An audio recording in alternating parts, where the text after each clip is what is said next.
Wherever you are right now, I want you to just settle in. Pull whatever you have over you a little closer. Adjust the pillow.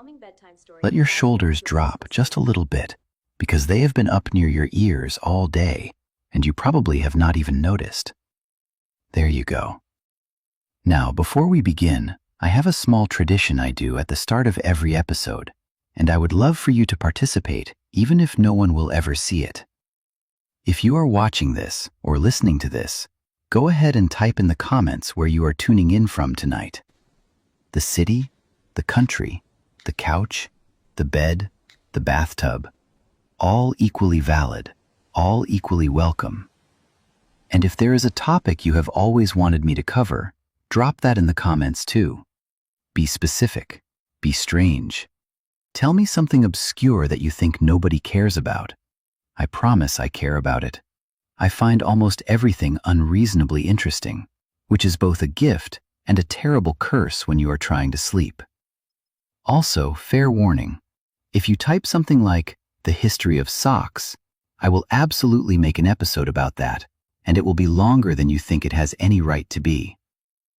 Now, let us talk about the 1950s. Close your eyes for a moment if that feels comfortable, and picture what comes up when someone says that decade to you. Go ahead. What do you see?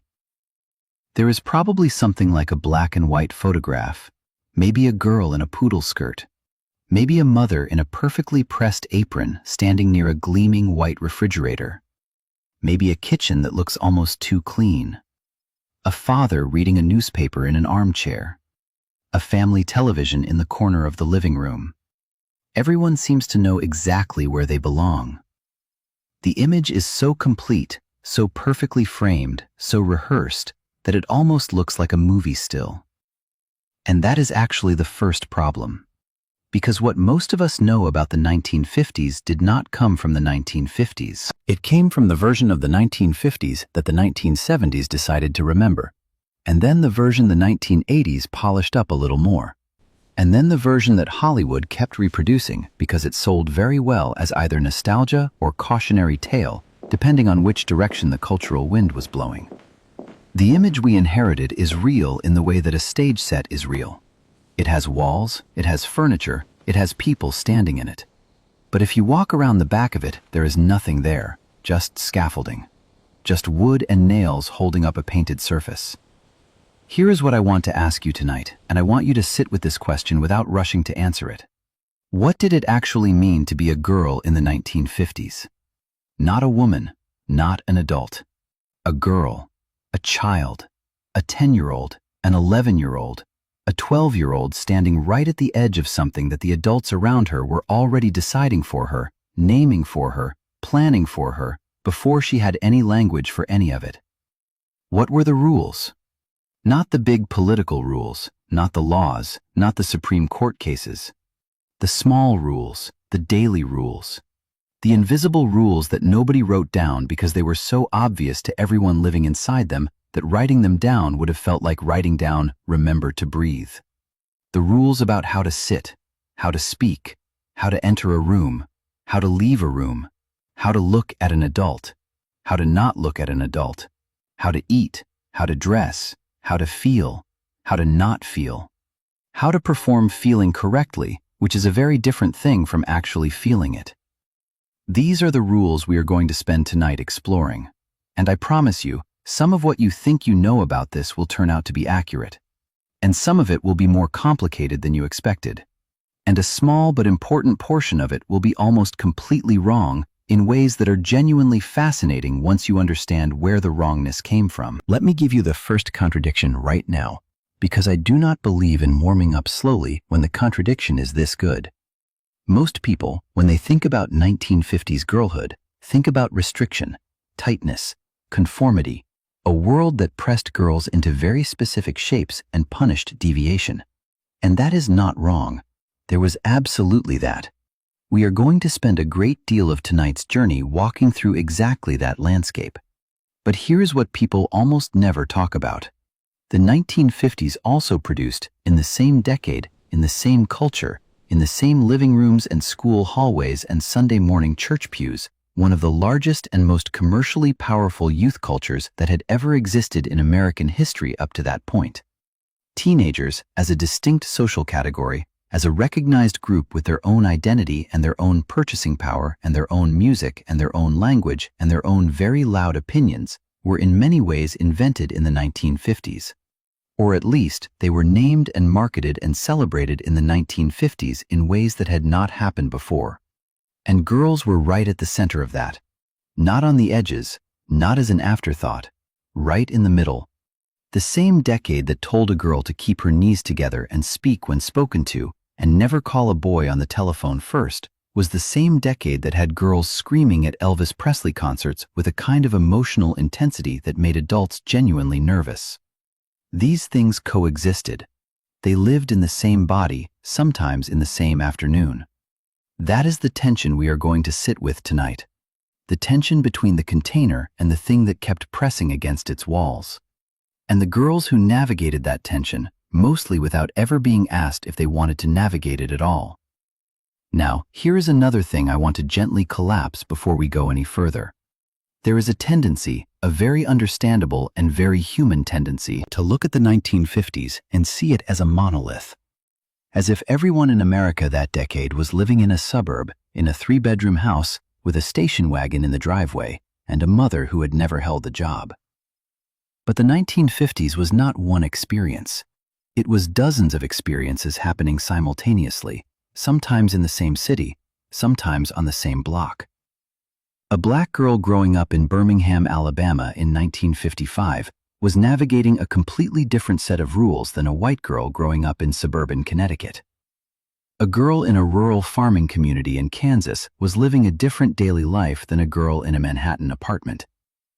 A girl from a working-class family where her mother had always worked, because working-class mothers have always worked regardless of what the magazines said, was operating under different assumptions than a girl whose family had the financial luxury to live out the magazine fantasy. We are going to try to hold all of these realities tonight as best we can without pretending they were the same thing.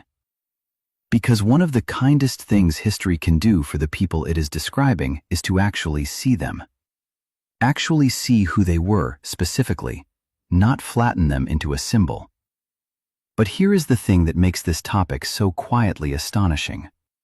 Despite all of that variation, despite all of those differences in geography and race and class and family structure, there were certain rules, certain expectations, certain invisible pressures that crossed almost every line. That showed up in the farming community and the city apartment and the suburban house.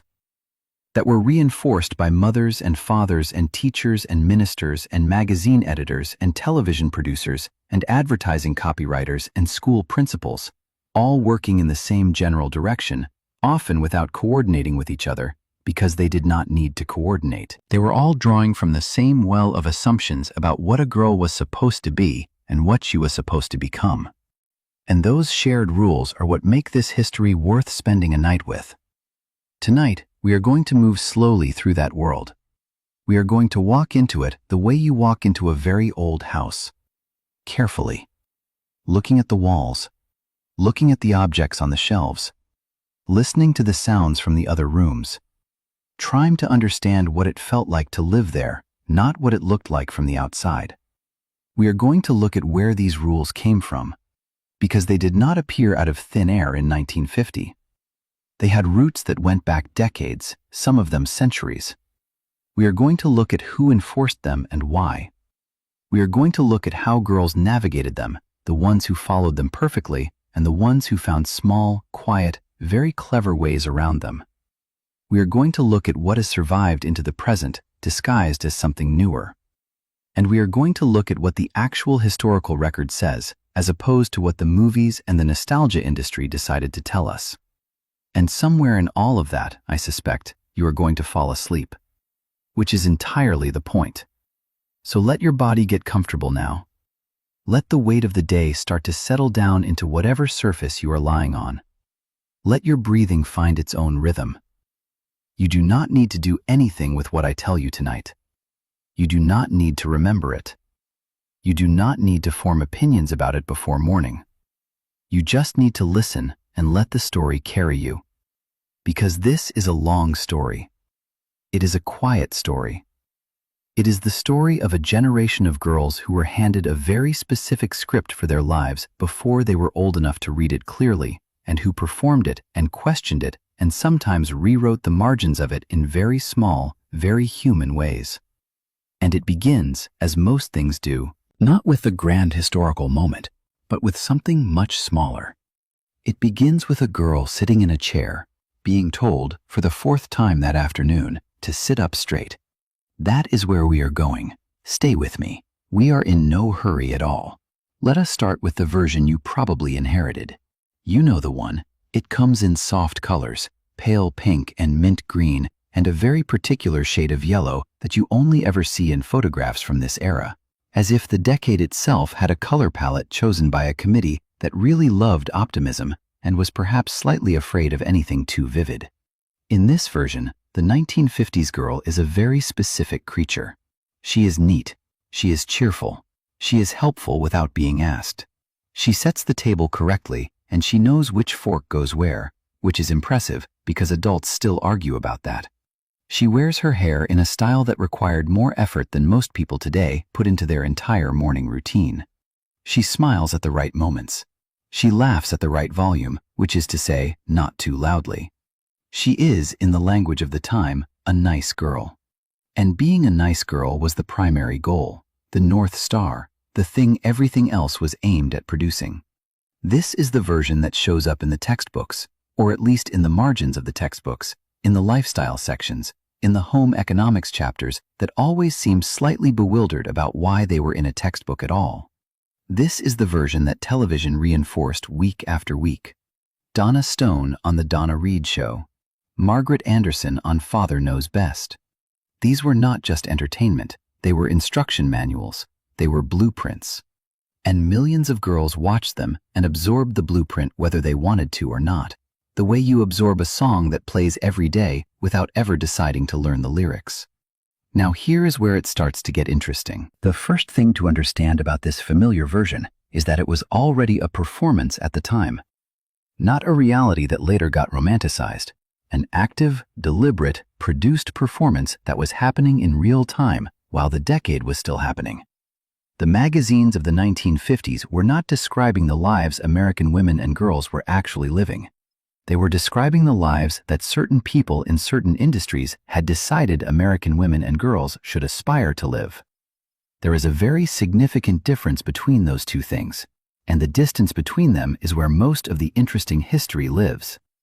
Sociologists and historians who have gone back and looked at the actual data from the 1950s, the surveys, the interviews, the letters, the diaries, find something that does not quite match the pastel image. They find anxiety. They find ambivalence. They find women who felt quietly suffocated by the domestic ideal and did not have language for that feeling yet because the language had not been invented, nor was it available in any magazine they were allowed to read. They find girls who are already sensing, at 10 and 11 and 12 years old, that the path being laid out in front of them was not quite the right shape for who they actually were, even if they could not have articulated that in those words. The feminine mystique, which is what writer Betty Friedan famously called it in 1963, did not arrive in 1963. It was already there, humming quietly under the kitchen floor during the entire decade that preceded it. Friedan's book was the articulation of something that had been building in American homes for years. And the girls we are talking about tonight were the ones who grew up inside that pressure before anyone had given it a name. Here is the second layer of the myth that needs careful examination. When we picture the 1950s girl, we picture her as passive, as a recipient of rules rather than someone who had any interior life about those rules, as someone who simply accepted the world she was handed and moved through it without friction. This is almost certainly wrong, and it is wrong in a way that is a little condescending to the girls themselves, if we are being honest. Children, including girl children, have always had interior lives that are substantially more complex than the adults around them give them credit for. They have always noticed contradictions. They have always felt the gap between what they were told and what they could observe with their own eyes. They have always developed strategies, small ones, mostly invisible ones, for navigating rules that felt arbitrary or unfair or confusing. The 1950s girl was not a passive recipient of her culture. She was a person embedded in her culture, which is different. She was working with the materials available to her. She was finding the margins and the corners and the small freedoms within a landscape that did not offer very many large ones. She was reading between the lines. She was whispering things to her friends that she would never say to an adult. She was keeping diaries, not all of them, but enough of them that historians have been able to go back and read what she actually thought, as opposed to what her public behavior suggested. And what she actually thought is considerably more complicated than the poodle skirt and the cheerful smile suggest. Now, let us talk about what modern culture did to this history, because it did quite a number on it. From approximately the 1970s onward, the 1950s became a very useful decade. It became useful as a symbol, and symbols, as we will see throughout tonight's journey, are almost always simpler than the things they are symbolizing. They have to be. A symbol that required full historical context to understand would be a very inefficient symbol. So the 1950s got simplified. It got simplified in two directions simultaneously, which is a remarkable achievement if you think about it. It got simplified into pure nostalgia by one group of people who looked back and saw innocence and order and a time before everything got complicated. And it got simplified into pure oppression by another group of people who looked back and saw a cautionary tale about what happens when women are confined to domestic roles. Both of these simplifications contain truth. Neither of them is the whole picture.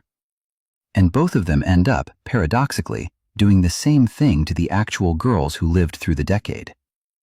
They erase the complexity of those girls' experiences. They replace real human beings with symbols. The symbol of the happy homemaker and the symbol of the trapped woman are both, in their own way, a kind of disrespect to the actual person who is sitting in the actual kitchen, having actual thoughts that did not fit neatly into either category. The television version of the 1950s family deserves its own small examination because it was enormously powerful in shaping what people remember about this era. Shows like Father Knows Best, which ran from 1954 to 1960, and The Donna Reed Show, which began in 1958, were watched by millions of households. They depicted family life that was, even by the standards of the time, a fantasy. The fathers in these shows were calm and wise and always had a gentle solution to whatever had gone wrong. The mothers were elegant and competent and inexplicably glamorous for people who were supposedly just at home all day. The children were occasionally troublesome in very manageable ways that resolved themselves within 22 minutes, including commercial breaks. And the daughters in these shows, girls of roughly the age we are discussing tonight, were depicted as sweet, slightly fluttery creatures who worried about whether Bobby liked them and whether their hair looked right, and who learned gentle lessons about not being vain, or not telling small lies, or not staying on the telephone too long. These were the lessons television thought were appropriate for girls of this age. Not lessons about ambition or intellectual curiosity, or what they might want their lives to look like in 20 years. The lessons were domestic and relational and focused almost entirely on getting along with people and being pleasant. Now here is the thing that historians have found genuinely interesting. The actual creator of Father Knows Best, a man named Eugene Rodney, and the show's star, Robert Young, both said in later interviews that they had not intended the show to be a model of ideal family life. They thought they were making a comedy. They were somewhat baffled by the degree to which the show got held up as aspirational rather than simply entertaining, which tells you something about the gap between what artists make and what audiences receive, and also about how hungry the culture was for a particular image at that particular moment.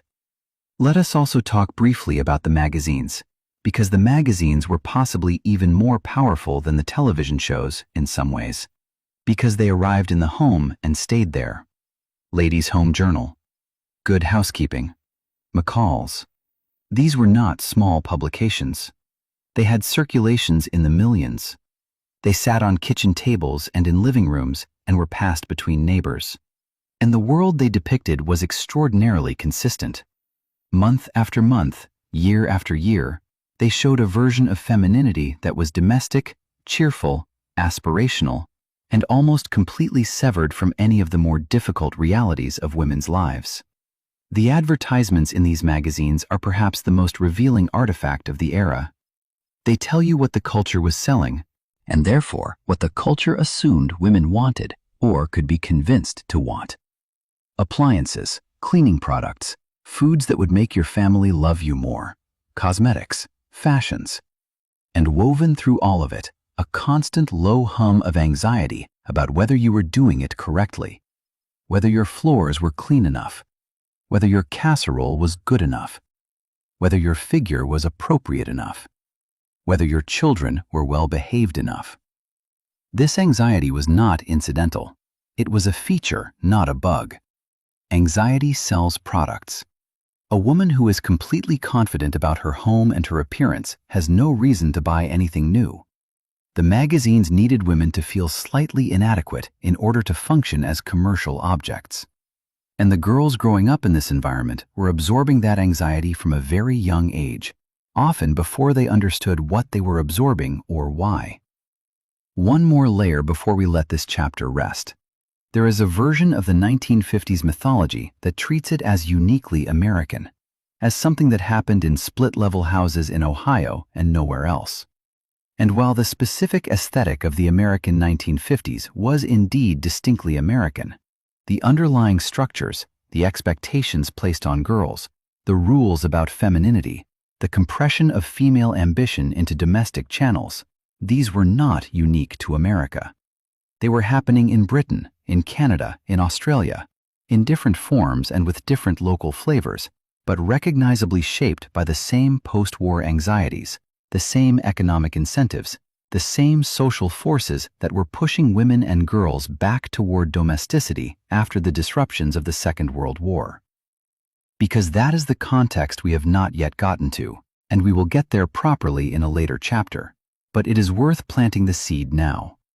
The 1950s did not emerge from nowhere. It was a reaction, a conscious, culturally enforced reaction to the disruptions of the war years, when women had entered the workforce in enormous numbers, had held jobs that women had never held before, had demonstrated capabilities that the existing social framework had insisted they did not have.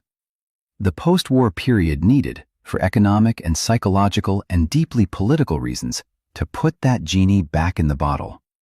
And the girls we are talking about tonight were the generation being raised to be the bottle. That is a dark way to phrase it, and it is also accurate. And those two things can both be true at once, which is something history is very comfortable with, even when we are not. Let that settle for a moment. We are in no hurry. The night is long, and the story is just beginning. Where did these rules actually come from, and how far back do we have to go to find them? Here is the question underneath the question. When we talk about the rules that 1950s girls were expected to follow, it is very easy to treat those rules as products of the 1950s, as if someone in 1947 or 1948 sat down with a clipboard and designed a system for regulating the behavior of young girls and then distributed it to American households along with the new refrigerators and the new televisions and the new ranch-style houses in the new subdivisions. But rules do not work that way. Rules accumulate. They layer over each other the way sediment layers at the bottom of a river, each layer deposited by a different current, each layer compressing the ones below it until what you have at the bottom is something that looks like solid rock but is actually just time. The rules that governed girlhood in 1950s America did not begin in 1950. Some of them were 100 years old. Some of them were considerably older than that. And understanding where they came from, actually going back and finding the origins, changes the way you see them. It makes them look less like natural law and more like choices. Choices made by people in specific circumstances for specific reasons, which then got inherited by subsequent generations, who forgot that choices were ever involved. Let us go back. Not all the way, because we would be here until the sun came up, but far enough to find the first clear structural roots of what became 1950s girlhood. The Victorian era, roughly the second half of the 19th century in Britain and America, is probably the most important single source of the rules we are examining tonight. Not the only source, but the deepest and most structurally influential one. Understanding Victorian ideas about girls and girlhood is like finding the original recipe that later generations kept making with slightly different ingredients. Victorian culture had a very elaborate and very internally consistent theory of femininity. It was called, by historians who came later, the ideology of the separate spheres. The basic idea was this: men belonged to the public world. Commerce, politics, law, war, intellectual life, civic life. These were male domains. Women belonged to the private world. Home, family, domestic management, moral and spiritual guidance of children, maintenance of the household as a refuge from the harsh public world. Now, this was not simply a description of how things happened to be organized. It was presented as natural law, as the divinely intended order of things, as something rooted in the fundamental biological differences between men and women. Women were seen as naturally more emotional, more delicate, more morally refined, and therefore both unsuited for and protected from the roughness of public life. Girls, in this framework, were not simply young humans who would eventually be allowed to participate in the full range of human experience. They were future women. And future women needed to be prepared very carefully, very specifically, for the domestic sphere that was waiting for them. Here is where it gets specific in ways that will start to sound very familiar. Victorian girlhood manuals, and there were many of them, texts with titles like The Young Lady's Friend and The Daughter's Own Book, and similar productions, were quite explicit about what preparation for womanhood required. And the list is not entirely different from what you would have found in a 1950s etiquette guide, which is remarkable when you consider that nearly a century separates them. Girls were to be trained in domestic skills, cooking, sewing, cleaning, household management. Not because these were the only things a girl was capable of learning, but because these were the things she would need. Girls were to be trained in social graces, how to enter and leave a room, how to receive guests, how to decline things politely, how to make conversation that was pleasant without being controversial. Girls were to be trained in self-control, particularly the control of their emotional expression, their physical appearance, their appetites, both literal and metaphorical. And critically, and this is the part that runs directly into the 1950s, girls were to be trained in selflessness, in the subordination of their own preferences and needs and desires to the needs of others, of parents first, and later of husbands and children. The good girl, the Victorian good girl, was a girl who did not have excessive wants, who found her satisfaction in service, who did not make herself a burden by having needs that were inconvenient. You can hear, if you listen carefully, the direct lineage from that 19th century instruction to the instructions being given to girls sitting in 1950s classrooms and living rooms. The vocabulary changed, the dresses changed, the refrigerators were shinier. But the underlying structure of what a girl was supposed to be and what she was supposed to want remained remarkably consistent. Now, the Victorian era did not create these ideas entirely from scratch either. And this is one of those moments where the river of history goes back further than you might expect. The specific configuration of female domesticity that Victorian culture formalized had roots in religious tradition, primarily Protestant Christian tradition in the American context, though Catholic tradition had its own parallel structures. The idea of female virtue as essentially domestic, patient, self-sacrificing, modest, spiritually pure, goes back through centuries of religious instruction. It is in the sermons. It is in the conduct literature of the 17th and 18th centuries. It is embedded in the way biblical stories were selected and interpreted and retold for female audiences across generations. The figure of the virtuous woman from Proverbs 31 in the Hebrew Bible, she who looks well to the ways of her household and does not eat the bread of idleness, was cited so frequently in conduct literature aimed at women and girls that it effectively became a shorthand for the entire expected domestic program. She was industrious, she was modest, she was devoted to her family, she was not out in the marketplace causing trouble. She was the template, and she was invoked, in one form or another, from 17th century Puritan New England all the way through to a 1955 article in Good Housekeeping advising mothers on how to raise daughters with good character. That is a very long lineage for a set of rules that people in the 1950s would have told you were simply common sense. But here is the complication, and there always is one. The Victorian separate spheres ideology, which fed so directly into 1950s expectations, was not actually as universal as it presented itself. It was largely a middle-class and upper-class phenomenon. It required a level of economic stability that most families did not have. A working-class girl in 1880 was not being prepared purely for domestic life in the private sphere. She was being prepared to work. In factories, in domestic service, in laundries, in sweatshops, in whatever form of labor was available to her family's economic position.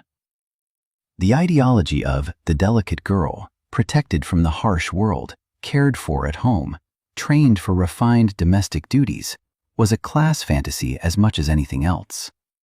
It described the lives that upper and middle-class families lived, or aspired to live, and it was promoted as universal because the people doing the promoting were largely from those classes. This is not a minor footnote. It is a central fact about how these rules operated. They were simultaneously presented as natural, universal, and appropriate for all girls, while actually being practices that only certain girls had the economic luxury to follow. And this created a particular kind of shame for families who could not conform to the ideal. A shame about their own economic circumstances that got translated into a failure of femininity, which is a very efficient way to make people feel bad about things that are not actually their fault.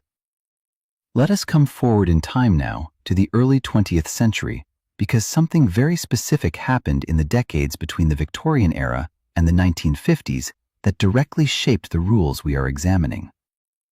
The early 20th century, particularly the period between roughly 1900 and 1930, saw significant disruption to the Victorian separate spheres model. Women's suffrage arrived in the United States in 1920 with the passage of the 19th Amendment. Women were entering higher education in larger numbers. The First World War had pulled women into various forms of public life and labor. The 1920s brought, at least in certain cultural spaces, a degree of visible female independence and social freedom that would have been scandalous a generation earlier. The flapper is the famous symbol of this, though she represented a very specific slice of urban, relatively affluent young women and should not be mistaken for a universal experience. The point is that the early 20th century created genuine social disruption around what women and girls were supposed to be.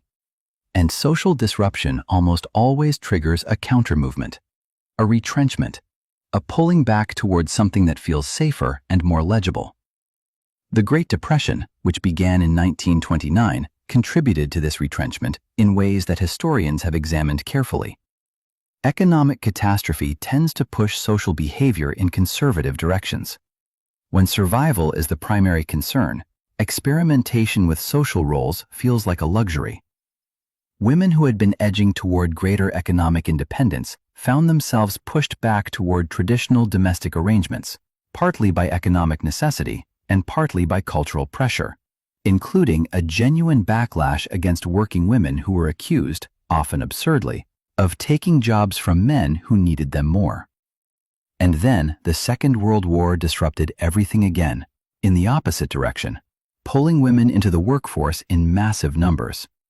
And then the post-war period tried, with enormous energy and enormous cultural resources, to put everything back the way it had been. Or rather, the way people imagined it had been, which is not quite the same thing. The girl who was born in 1942, or 1943, or 1944, grew up in this aftermath. She was being raised in the post-war settlement, in the agreement, never formally made but culturally pervasive, that women would return to the home, that the domestic ideal would be restored and celebrated, that the disruptions of the war years would be absorbed and normalized away. She did not know about this agreement because she had been a baby when it was being made. She simply grew up inside its consequences. She grew up in the houses it built, watched the television it produced, attended the schools it funded, absorbed the expectations it encoded. The rules she was given were the product of that agreement. They were the domestication of the post-war settlement into daily childhood behavior. Sit up straight. Do not be too loud. Learn to cook. Be pleasant. Do not be difficult. Think about the feelings of others. You will understand why later. The why, if it had been spoken out loud, would have been something like this. Because we have decided what you are going to be, and we need you to start practicing. There is one more origin thread worth following before we move on, and it is a smaller one, but a telling one. The specific domestic science movement, which had been growing in American educational institutions since the late 19th century, had, by the 1950s, become an established part of the school curriculum for girls: home economics. That is, the 1950s name for it, though it had gone by various names at various points. The courses taught cooking, sewing, household management, childcare, budgeting, and something sometimes called family life, which was a soft term for social and relational expectations. These courses were taught in public schools, in church youth groups, in the Girl Scouts, which had been founded in 1912 in America and had always had a strong domestic skills component alongside its outdoor activities. They were taught in the pages of magazines aimed at teenage girls. They were taught by mothers to daughters, grandmother to granddaughter, in the kitchen, at the sewing machine, at the ironing board. The transmission of these skills and these values was not purely institutional. It was deeply personal. It happened in the most intimate spaces of daily life. And that intimacy is part of why it was so effective, and also part of why it was so difficult for girls to examine critically. When the person teaching you how to set a table correctly is your mother, and your mother learned it from her mother, and the instruction comes wrapped in warmth and love and the smell of whatever is cooking on the stove, it is very difficult to stand back and ask whether the table actually needs to be set exactly this way. The instruction feels like love, and questioning it can feel like rejecting love, which is not a small thing to ask a 10-year-old to do. These roots go deep, deeper than the decade, deeper than the century. The rules that greeted a girl on the morning of her 10th birthday in 1953 had been traveling toward her for a very long time. Let your breath slow a little. We have established the roots. Now we can start to climb the tree. There is a difference between a suggestion and a wall. A suggestion is something someone says to you and you can nod and then quietly not do.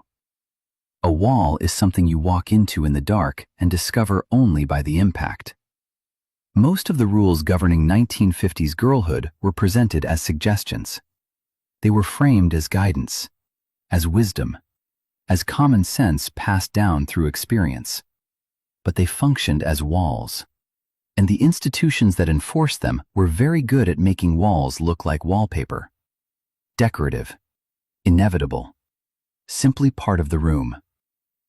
Tonight, we are going to look at the institutions that took the roots we found in Chapter 3, those deep Victorian and religious and economic roots, and turned them into an operational system. A system that reached into classrooms and living rooms and church halls and pediatricians' offices and the pages of magazines and the screens of televisions and the very fabric of what a girl was expected to feel about herself. Because power does not usually announce itself. It rarely stands at the front of the room in a uniform.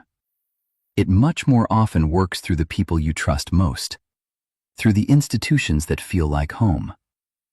Let us start with the school, because the school is perhaps the most obvious and most thoroughly documented institution in this story.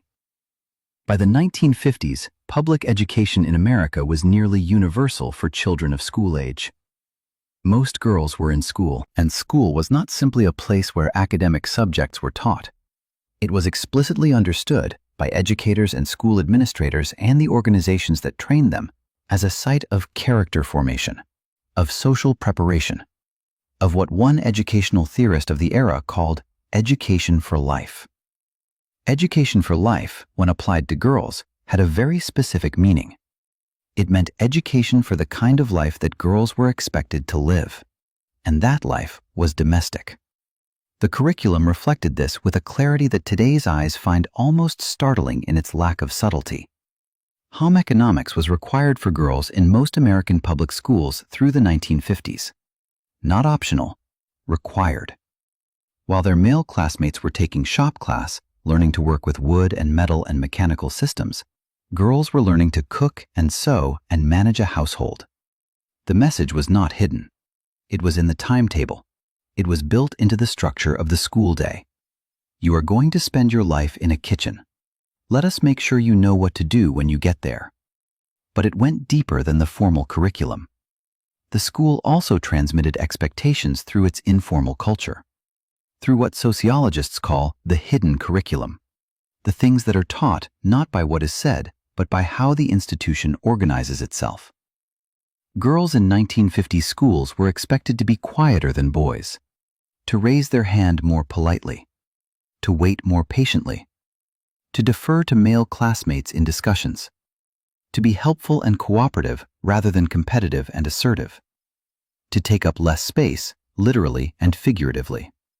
Teachers, the majority of whom were women in the lower grades, had themselves been trained in these expectations and transmitted them without necessarily meaning to, in the same way that you can transmit an accent without ever deciding to.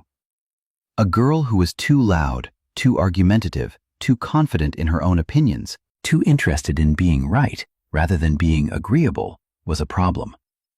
Not a social problem, a gender problem. She was failing at being a girl, which was considered a more serious failure than failing at arithmetic. You could always get better at arithmetic. Failing at femininity was a different kind of problem entirely. And the correction came from multiple directions simultaneously. From teachers, from other girls, from boys, from the social structures of the classroom and the playground and the cafeteria. The correction was usually not harsh or dramatic. It was soft. It was social. A raised eyebrow, a slight withdrawal of warmth, a gentle exclusion from the group that gathered at the most desirable lunch table. Children are remarkably efficient enforcers of social norms once the norms are clear. And the norms in 1950s schools were very clear. Now let us talk about the church, because in 1950s America, the church was an enormously powerful social institution, and its influence on the formation of girls was not incidental. Church attendance in the 1950s was at historically high levels in America. The post-war period saw a significant religious revival. New churches were being built in the new suburbs. Sunday attendance was, in many communities, effectively a social expectation rather than simply a personal choice. The family that did not attend church was slightly suspect in ways that were rarely articulated but consistently felt. And the church, across almost all the major denominations of the era, had a very clear theology of gender. Men led, women supported. This was not just a preference. It was, in the language of the sermons and the Sunday school curricula, divine design. God had made men and women different and had assigned them different roles, and fulfilling those roles correctly was not just socially appropriate. It was spiritually correct. It was what God wanted. For girls, this meant something very specific in practical terms. Sunday school, which most church-attending children attended, taught girls stories of biblical womanhood.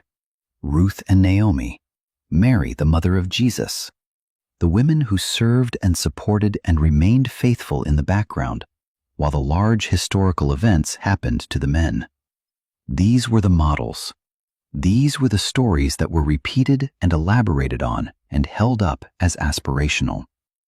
Girls were also trained in church youth groups and in Sunday school curricula in the specific virtues associated with Christian femininity: purity, modesty, patience, gentleness, service, self-denial. These were not abstract virtues. They had very practical applications. Purity meant a specific relationship to your own body and to boys. Modesty meant a specific relationship to your own appearance. Service meant a specific understanding of whose needs came first. There was a curious irony in the church's relationship to this system, and I want to spend a moment with it because it is genuinely revealing. The church was simultaneously one of the most powerful enforcers of the domestic ideal for girls and women, and one of the few spaces where women had historically exercised genuine public roles. Women had always been the majority of churchgoers. They had always been the primary organizers of church social life. They had always been the ones who ran the Sunday school classes, organized the charity drives, managed the church kitchens, coordinated the community support networks. In other words, the institution that told women they belonged in the private sphere gave them significant organizational and social power within the semi-public space of the congregation. The women who ran the church women's auxiliary were, in many communities, wielding real institutional authority. They were managing budgets, organizing events, coordinating hundreds of volunteers, exercising leadership skills that the broader culture insisted they did not need to have. Girls absorbed both of these messages simultaneously. They absorbed the theological message that women were meant to support and follow, and they observed, in the actual behavior of the women around them, that women were perfectly capable of running complicated operations and making consequential decisions. The gap between the message and the observable reality was one of those quiet contradictions that children notice and file away without quite knowing what to do with. Now let us turn to the medical establishment, because this is one that often gets overlooked in discussions of this era, and it was extraordinarily influential. The 1950s was a period of very high cultural authority for medicine and medical expertise. Doctors were trusted in ways that feel almost remarkable from a contemporary perspective. The figure of the family doctor, the physician who knew your whole family and whose advice was sought on everything from physical ailments to behavioral questions to child-rearing decisions, was enormously powerful in the middle-class household of the era. And the medical establishment of the 1950s had quite specific ideas about female development. Ideas that were presented as scientific, that were framed in clinical language, that carried the full weight of professional authority, and that were in significant ways not particularly scientific at all. Pediatric and psychological literature of the era spoke confidently about normal female development in ways that essentially described the existing social expectations as biological facts. Girls were said to be naturally more social than boys, naturally more interested in relationships, naturally oriented toward domestic and caregiving roles. The idea that these tendencies might be products of socialization rather than biology was not entirely absent from academic discourse of the era, but it was very much a minority position. The mainstream professional consensus was that the domestic orientation of girls was nature, not culture, which meant that a girl who did not show these tendencies was not just different, she was developmentally aberrant. This had very concrete consequences. Girls who were too competitive, too aggressive, too intellectually ambitious in ways that made them socially difficult, were sometimes brought to the family doctor as a behavior problem. The medical framework pathologized deviation from the gender norm in ways that gave parents and schools a clinical vocabulary for disapproving of certain kinds of girls.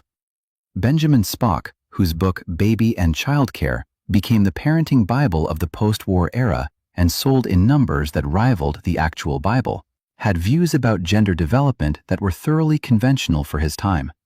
His advice reinforced the expectation that girls and boys were naturally different and should be raised accordingly.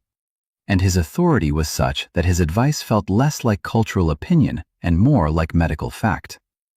The commercial world also played a role that was significant enough to deserve its place in this chapter, though we will go deeper into it when we look at the object and symbol layer of this history. By the 1950s, the market had discovered the teenage girl as a consumer. This was a relatively new discovery.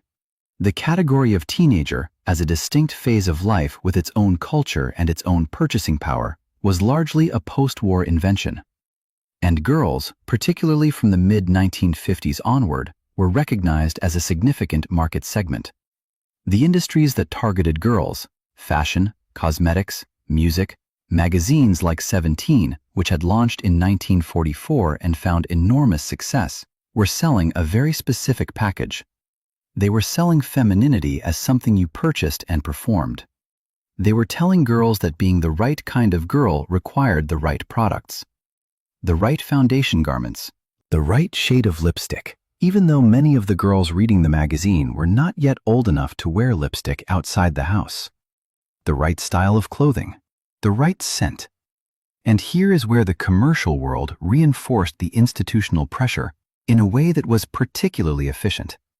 It took the anxiety that the schools and the churches and the medical establishment were already cultivating, the anxiety about whether you were doing girlhood correctly, and it provided a solution. Buy this, wear this, look like this. Then you will be the right kind of girl. The commercial system did not create the anxiety. The anxiety was already there, generated by decades of institutional pressure. The commercial system simply monetized it, and in monetizing it, made it more pervasive, more visible, more culturally central than it might otherwise have been. There is one institution that we have not yet discussed in this chapter, and it is the most fundamental one, the one that existed before the schools and before the churches and before the magazines and before the doctors. The family. The family was the first and most intimate site of transmission for all of these rules. And the dynamics within the family were considerably more complicated than the institutional picture suggests. Mothers were the primary transmitters of the rules of girlhood in most families. Not because fathers were absent, though some were, but because the domestic sphere was the mother's domain, and the training of daughters in how to navigate the domestic sphere fell naturally to the person who was considered its expert. Mothers taught daughters to cook and to clean and to sew. Mothers corrected daughters' posture and their manners and their tone of voice. Mothers explained, in ways that were sometimes explicit and more often implied, what boys wanted and why it mattered to give them what they wanted. And here is the complicated thing about this transmission. In many cases, mothers who were transmitting these rules were simultaneously people who had their own complicated feelings about those rules. Women who had worked during the war and then been sent back to the kitchen. Women who had had ambitions that had been quietly redirected. Women who were living inside the domestic ideal and finding it alternately fulfilling and suffocating, often on the same Tuesday. When these women taught their daughters the rules of girlhood, they were not simply passing on an ideology they had uncritically accepted. They were doing something considerably more human and more painful. They were preparing their daughters for the world as it actually was, rather than the world as they might have wished it to be. They were trying to give their daughters the skills they would need to survive and thrive within a system that neither mother nor daughter had designed.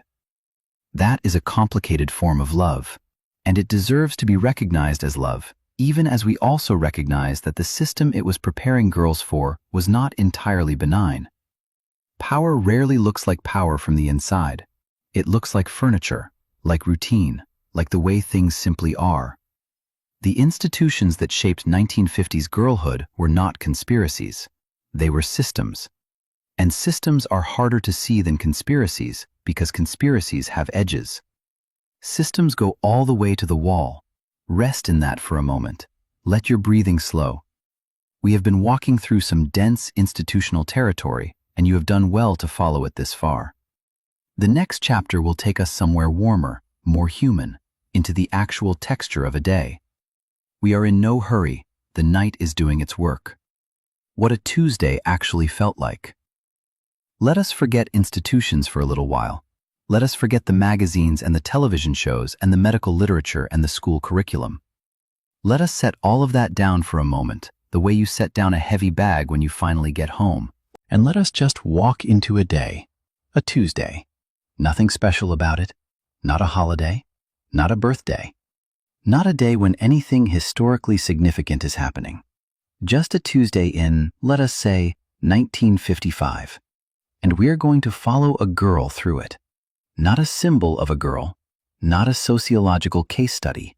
A girl, 10, maybe 11 years old, living somewhere in the middle of the country, in a town that is not quite rural and not quite suburban, in a house that is decent but not luxurious, in a family that is ordinary in all the ways that the word ordinary contains multitudes.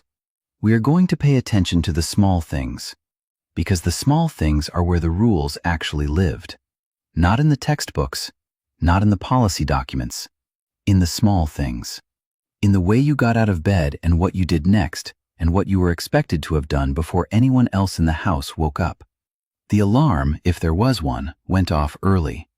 In many households, children were expected to be up before the school bus, which meant before 7, which meant before the winter light had fully committed to arriving. The house in winter was cold in a way that modern houses almost never are. Central heating existed, but it was not the even, reliable warmth of a modern system. There were cold floors and cold windows, and the particular feeling of getting dressed quickly because the air was a physical presence that you wanted to minimize contact with. A girl got dressed in the morning without the variety that contemporary children take for granted. The wardrobe was small by modern standards. Several school dresses because girls wore dresses to school. Not pants. Not jeans, which existed, but were not considered appropriate school attire for girls in most communities. Dresses, usually with a cardigan or a small jacket over them in cold weather. Socks pulled up properly. Shoes that were cleaned the night before, because arriving at school with dirty shoes was the kind of thing that got noticed by teachers. The hair was its own project, and it was always a project. Girls' hair in the 1950s was expected to be styled, not simply present. This meant either pin curls that had been set the night before and slept in, which is as uncomfortable as it sounds, or braids, or a carefully arranged style. A girl with messy or unkempt hair was a girl whose mother was not doing her job properly, which meant the state of a girl's hair was not just personal. It was a statement about her family, about the kind of household she came from. Hair carried social information in a way that made it a daily performance even for a 10-year-old. Breakfast happened in the kitchen, and the kitchen had its own choreography. In households where the mother was home, which in middle-class families was the expected arrangement, breakfast was prepared by the mother and consumed by the family before the children left for school and the father left for work. The timing of this had to be coordinated without the help of smartphones or the kind of scheduling apps that now manage family logistics, which meant it ran on habit and routine and an internal clock that the whole household shared. Girls in many families were expected to help with breakfast.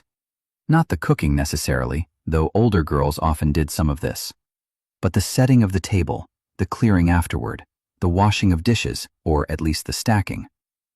This was not experienced as chores in the resentful modern sense because it was not framed as optional.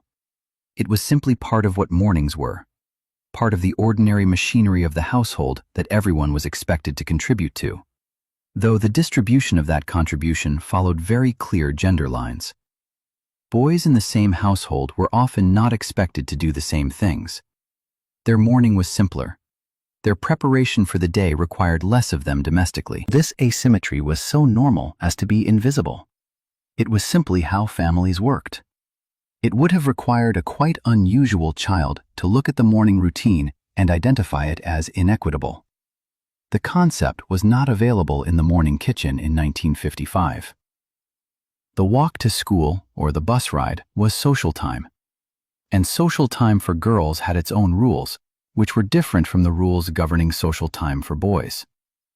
Boys' social interactions at this age could involve a degree of physical roughness, competition, noise, that was understood as natural to boyhood. Girls' social interactions were expected to be warmer, more cooperative, more relationally focused. The friendship dynamics among girls of this age were intense and complicated in ways that adults tended to underestimate. Who was friends with whom? Who was excluded from what? Who had said what to whom and what it meant? The social architecture of a group of 10 and 11-year-old girls was genuinely sophisticated, and navigating it successfully required skills that were never formally taught but were absolutely essential. A girl who was good at social navigation, who understood the unspoken rules of the group, who knew when to speak and when to listen and how to smooth over a conflict without anyone losing face, was described as nice, as sweet, as a good friend.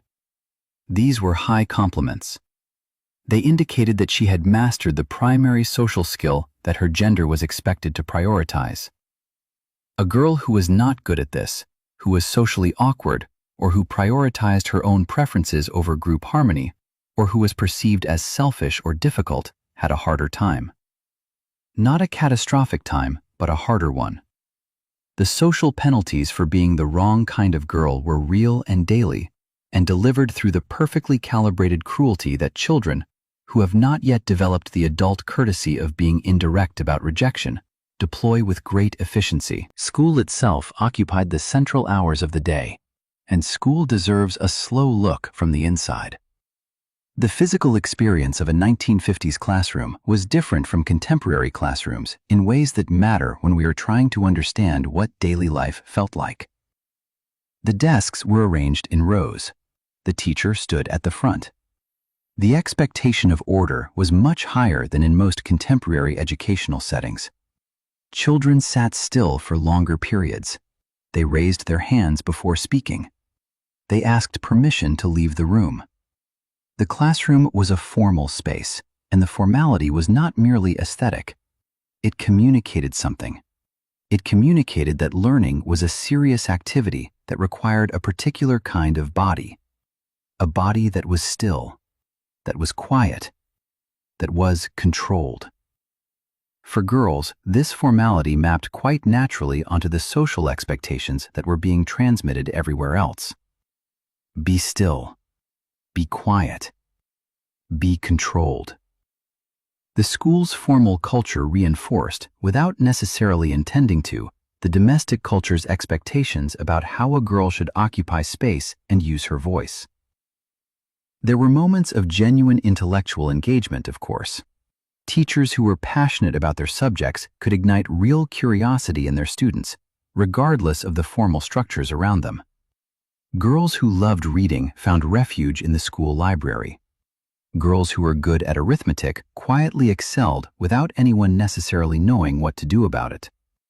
Girls who loved science collected whatever knowledge was available and filed it away for later, even if the curriculum did not particularly encourage them to do so. But the formal structure of the school day communicated through 100 small signals who the serious academic student was expected to be. And that student was implicitly male. The boys who were brilliant in ways that got named and celebrated. The girls who were equally brilliant were sometimes celebrated too, but more often they were described in terms that softened the intellectual achievement. She is so bright. She is such a good student. The bright boy became a future doctor or lawyer or scientist. The bright girl became a good student who might perhaps become a teacher, which was a respectable profession for a woman because it was adjacent to the domestic role of caring for children. Lunch was a social event dressed as a meal. The cafeteria, or in smaller schools, the classroom where lunches brought from home were consumed, was a profoundly social space. And food, even for children, was already gendered in ways that the culture transmitted without much self-awareness. Girls were not supposed to eat too much. This was not always stated explicitly. It was communicated through comments about appetite and through the cultural ideal of female smallness that ran through everything from the fashion magazines to the way mothers sometimes described food to their daughters. A girl who ate with obvious enjoyment, who went back for seconds, who was visibly enthusiastic about her lunch in a way that suggested hunger rather than polite appetite, was slightly outside the expected performance. This is an early iteration of something that would become considerably more fraught as these girls got older. But even at 10 and 11, the message was present. Be moderate, be contained, even in your appetite. The lunch table itself was a social map. Who sat where communicated everything about the social hierarchy of the school. And girls, who were more relationally oriented in their social structures than boys, experienced the lunch table as a kind of daily social examination. Did you get to sit where you wanted to sit? Were you included in the right conversation? Did anyone save you a seat, which was one of the clearest signals of social belonging that the lunchroom offered? After school, the day shifted. For most girls, after school was not free time in the contemporary sense. It was a different kind of structured time, structured by household expectations rather than school expectations, but structured nonetheless. Chores were a significant part of the after-school landscape.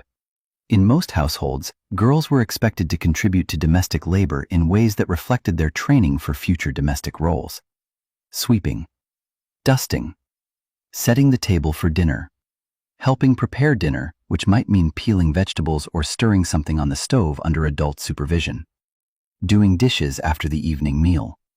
These tasks were not usually heavy, but they were consistent and they were gendered.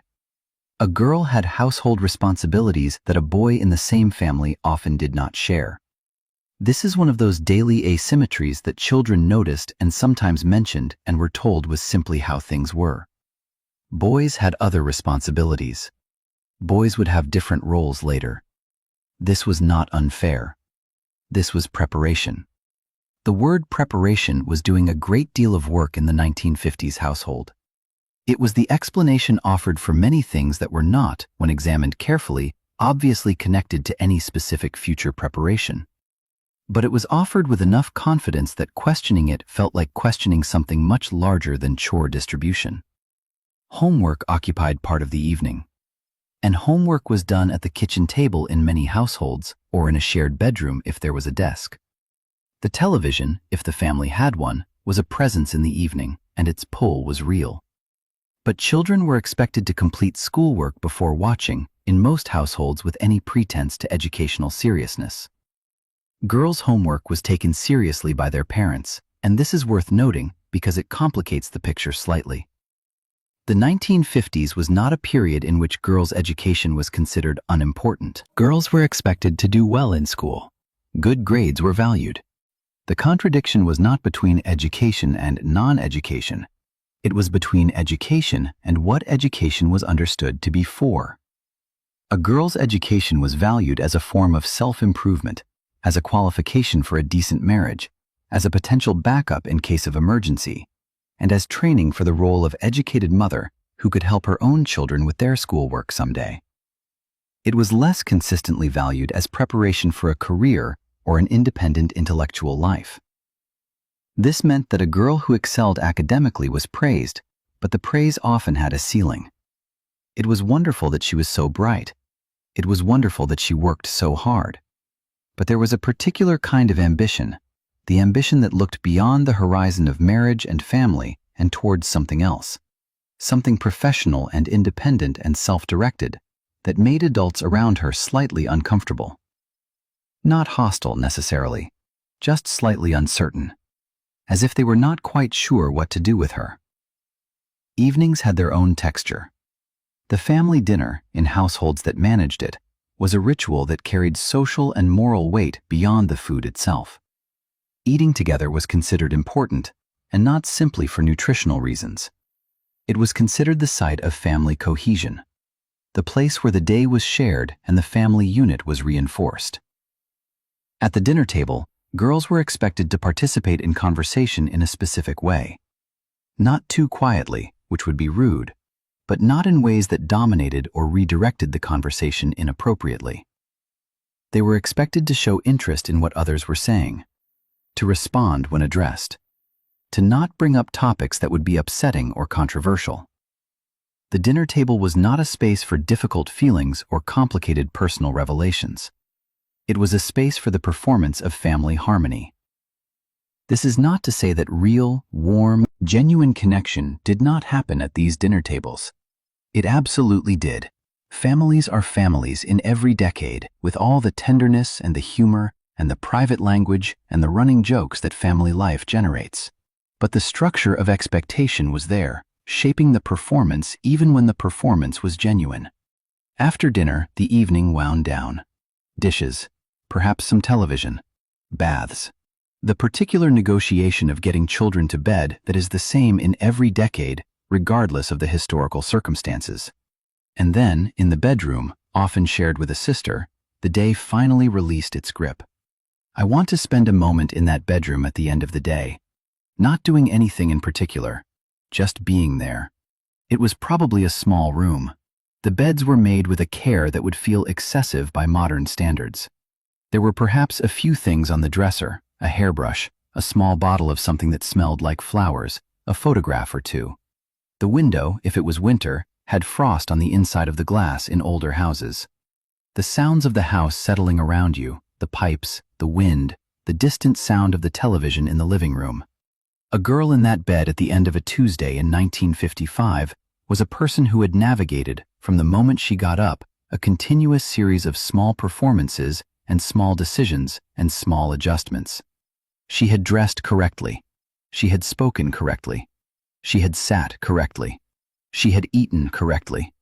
She had helped with the dishes. She had done her homework. She had been, in the language of her culture, good. And being good was exhausting in ways that nobody around her had a vocabulary for, because the expectation that she be good was so fundamental that the cost of meeting it was invisible. You do not count the weight of air. You do not measure the effort of breathing. The effort of being good was simply the effort of being a girl, and a girl was what she was, and so the exhaustion at the end of a Tuesday was just tiredness. Just the ordinary feeling of a day completed. She probably did not lie in that bed and think about the systems that had shaped her day. She was 10 years old. She thought about whatever 10-year-olds think about, which is probably something specific and vivid and entirely her own. Something that had nothing to do with institutional analysis. A funny thing that happened at lunch. A book she wanted to finish. Something she had been imagining about a place she had never been. Her interior life was hers. That is the one thing the rules could not entirely reach. Pick an object. Any object from this world we have been walking through tonight. The poodle skirt, perhaps, which is the thing everyone reaches for first when they think about 1950s girls. Or the saddle shoes. Or the circle pin that girls wore on their cardigans. Or the diary with the small lock. Or the apron that hung near the kitchen door. Any of these would work. Any of them carries the history we have been tracing, compressed into fabric or leather or metal, compressed the way history always eventually compresses itself into something you can hold. But tonight I want to talk about the white gloves. Because the white gloves are, when you look at them carefully, one of the most perfectly legible objects of this entire era. They are almost too obvious. They are almost a parody of themselves. And yet they were real, and they were worn, and they carried a weight of meaning that a modern person would need an entire chapter to unpack. Which is convenient, because that is exactly what we have. White gloves for girls in the 1950s were not an everyday item. Let us be precise about that. They were not worn to school on a Tuesday. They were worn for specific occasions.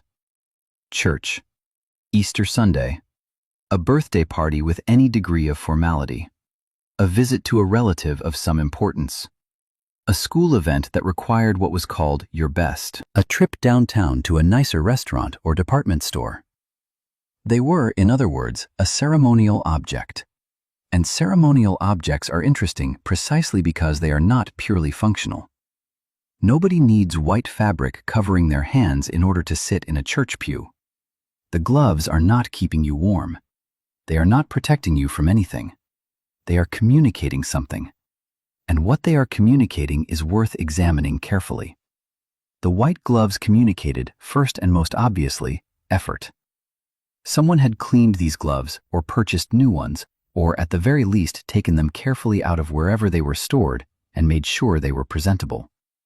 Wearing them said that this occasion mattered, that you had prepared for it, that you were not treating it carelessly. They communicated, second, restraint. Gloves cover the hands. The hands, as any actor or mime or Italian grandmother can tell you, are enormously expressive. They gesture, they touch, they reach. Covering them in white fabric is a mild but real form of containment. You can still use your hands, but you are more aware of them. More controlled in how you use them. The gloves are a reminder to be deliberate. They communicated, third, and this is the one that gets most interesting, cleanliness. Not just physical cleanliness, though that too. White shows dirt. White gloves that are stained or smudged are immediately visible. Wearing white gloves on an occasion of any formality was, in a very real sense, a pledge. A pledge that you would keep yourself clean, that you would not do anything that would mark you, that you would move through the formal world without leaving any evidence of disorder. For a girl in 1955, being handed her white gloves before church was being handed a set of behavioral instructions without anyone saying a word. Keep yourself clean. Keep yourself contained. Don't touch anything that would mark you. Be presentable in every sense of the word, not just in how you looked, but in how you behaved. And she probably understood all of this without having it explained. That is the efficiency of symbolic objects. They communicate entire systems of expectation in a single gesture. A mother holding out a pair of white gloves to her daughter before they left for Easter service was not giving a lecture about femininity and propriety and the importance of presenting yourself correctly in social spaces. She was just handing her daughter her gloves. But the lecture was there, compressed, materialized, wearable. Now let us follow the white glove backward in time for a moment, because it did not begin in the 1950s. Gloves as a status and ceremonial object have an extraordinarily long history. In medieval Europe, gloves were markers of power and authority. The ceremonial glove was a symbol of office. Knights received gloves as part of investiture. Clergy wore specific gloves for specific religious functions. The throwing down of a glove was a formal challenge. The giving of a glove was a formal pledge. These were not decorative accessories. They were legal and social instruments. By the early modern period, gloves had become associated with gentility and refinement more broadly. The ability to wear fine gloves indicated that you did not need to use your hands for rough labor. Clean, well-maintained hands, and by extension, clean, well-maintained gloves, were a marker of class, of distance from physical toil. This class dimension never entirely disappeared from the glove's cultural meaning. It just got redistributed. By the 19th century, the respectable middle-class woman was expected to wear gloves in public spaces, not because she was aristocratic, but because gloves had become the symbol of a particular standard of social respectability that the aspiring middle class adopted as its own. The Victorian conduct manuals were very clear that a lady's gloves should always be clean and well-fitting. A woman with dirty or torn gloves was communicating something about her circumstances that she might prefer not to communicate. And so, by the time we arrive at 1955, and a girl is being handed her white cotton gloves before Easter service, she is participating in a tradition that has traveled through centuries of class signaling and ceremonial weight, and arrived, somewhat compressed and democratized but still recognizable, in the Sunday morning hallway of a mid-century American household. The white gloves also existed in a specific relationship with the girl's body that is worth examining. One of the consistent themes in the rules governing 1950s girlhood was the management of the body's presentation. The body was not simply a body, it was a social surface. A surface that communicated information about the girl and her family and her values and her prospects. And keeping that surface correct was a form of ongoing labor that was primarily the girl's responsibility, and secondarily her mother's. The white gloves participated in this management. They covered part of the body.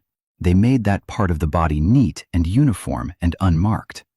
But they also created a slightly formal relationship between the girl and her own hands. A self-consciousness about how her hands appeared and moved that was part of the broader project of making girls aware of how they appeared and moved at all times. This is not a small thing.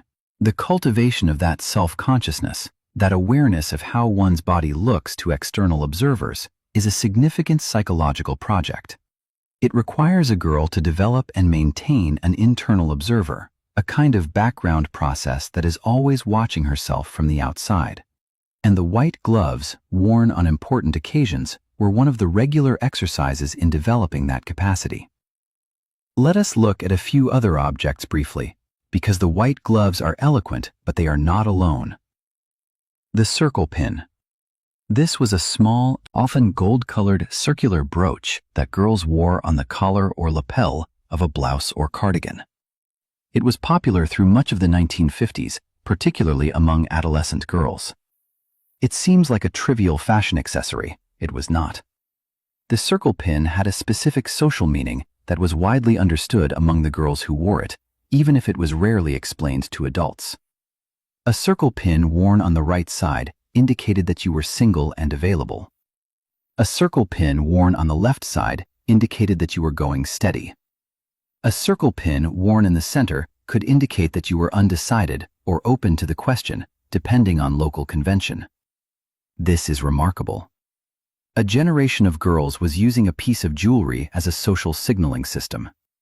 The same generation being told that they should not be too forward with boys, should not call boys on the telephone, should not pursue boys too aggressively, was also communicating their romantic availability through the strategic placement of a small metal circle on their clothing. The rules were strict, and girls were finding creative ways to operate within and around them simultaneously. The diary is another object worth a moment.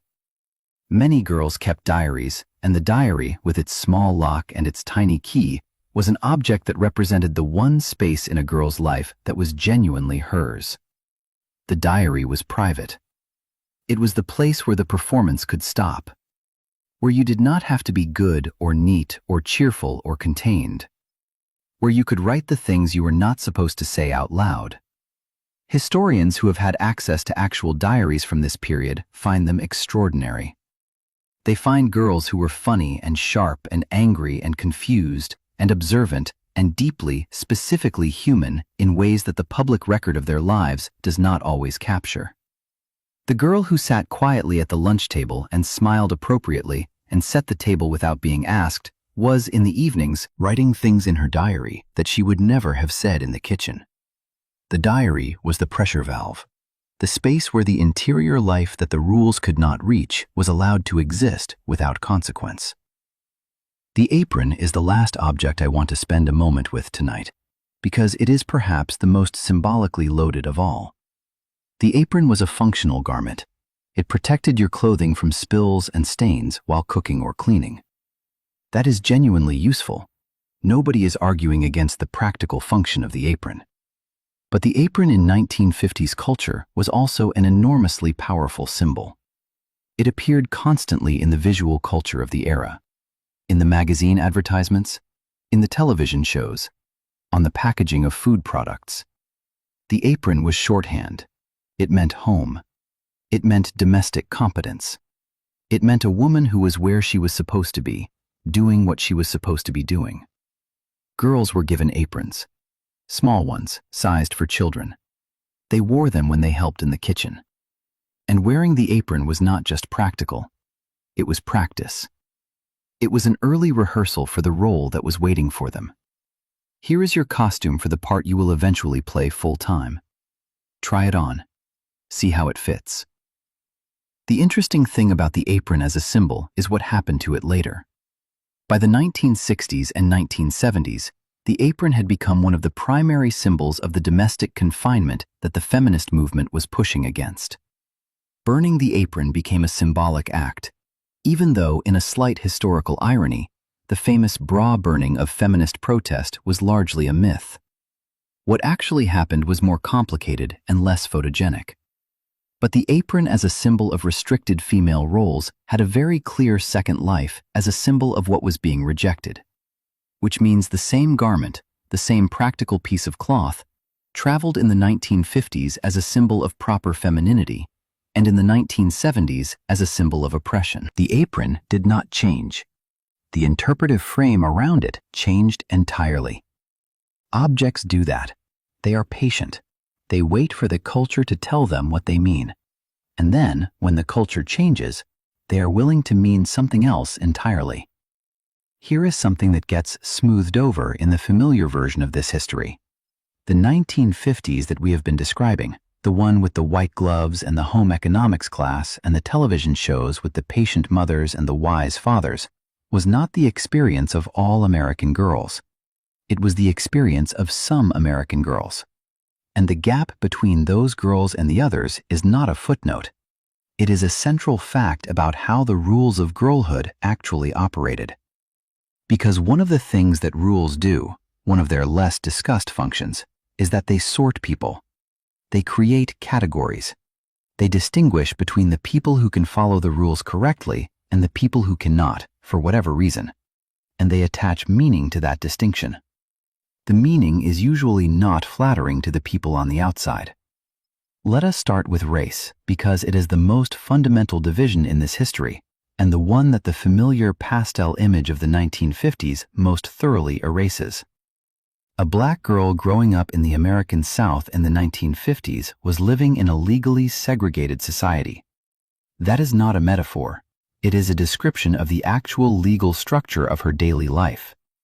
She attended a different school than white girls in her community. A school that received less funding, had fewer resources, had textbooks that were older and in worse condition. She could not eat at the same lunch counter. She could not use the same public restroom. She could not drink from the same water fountain.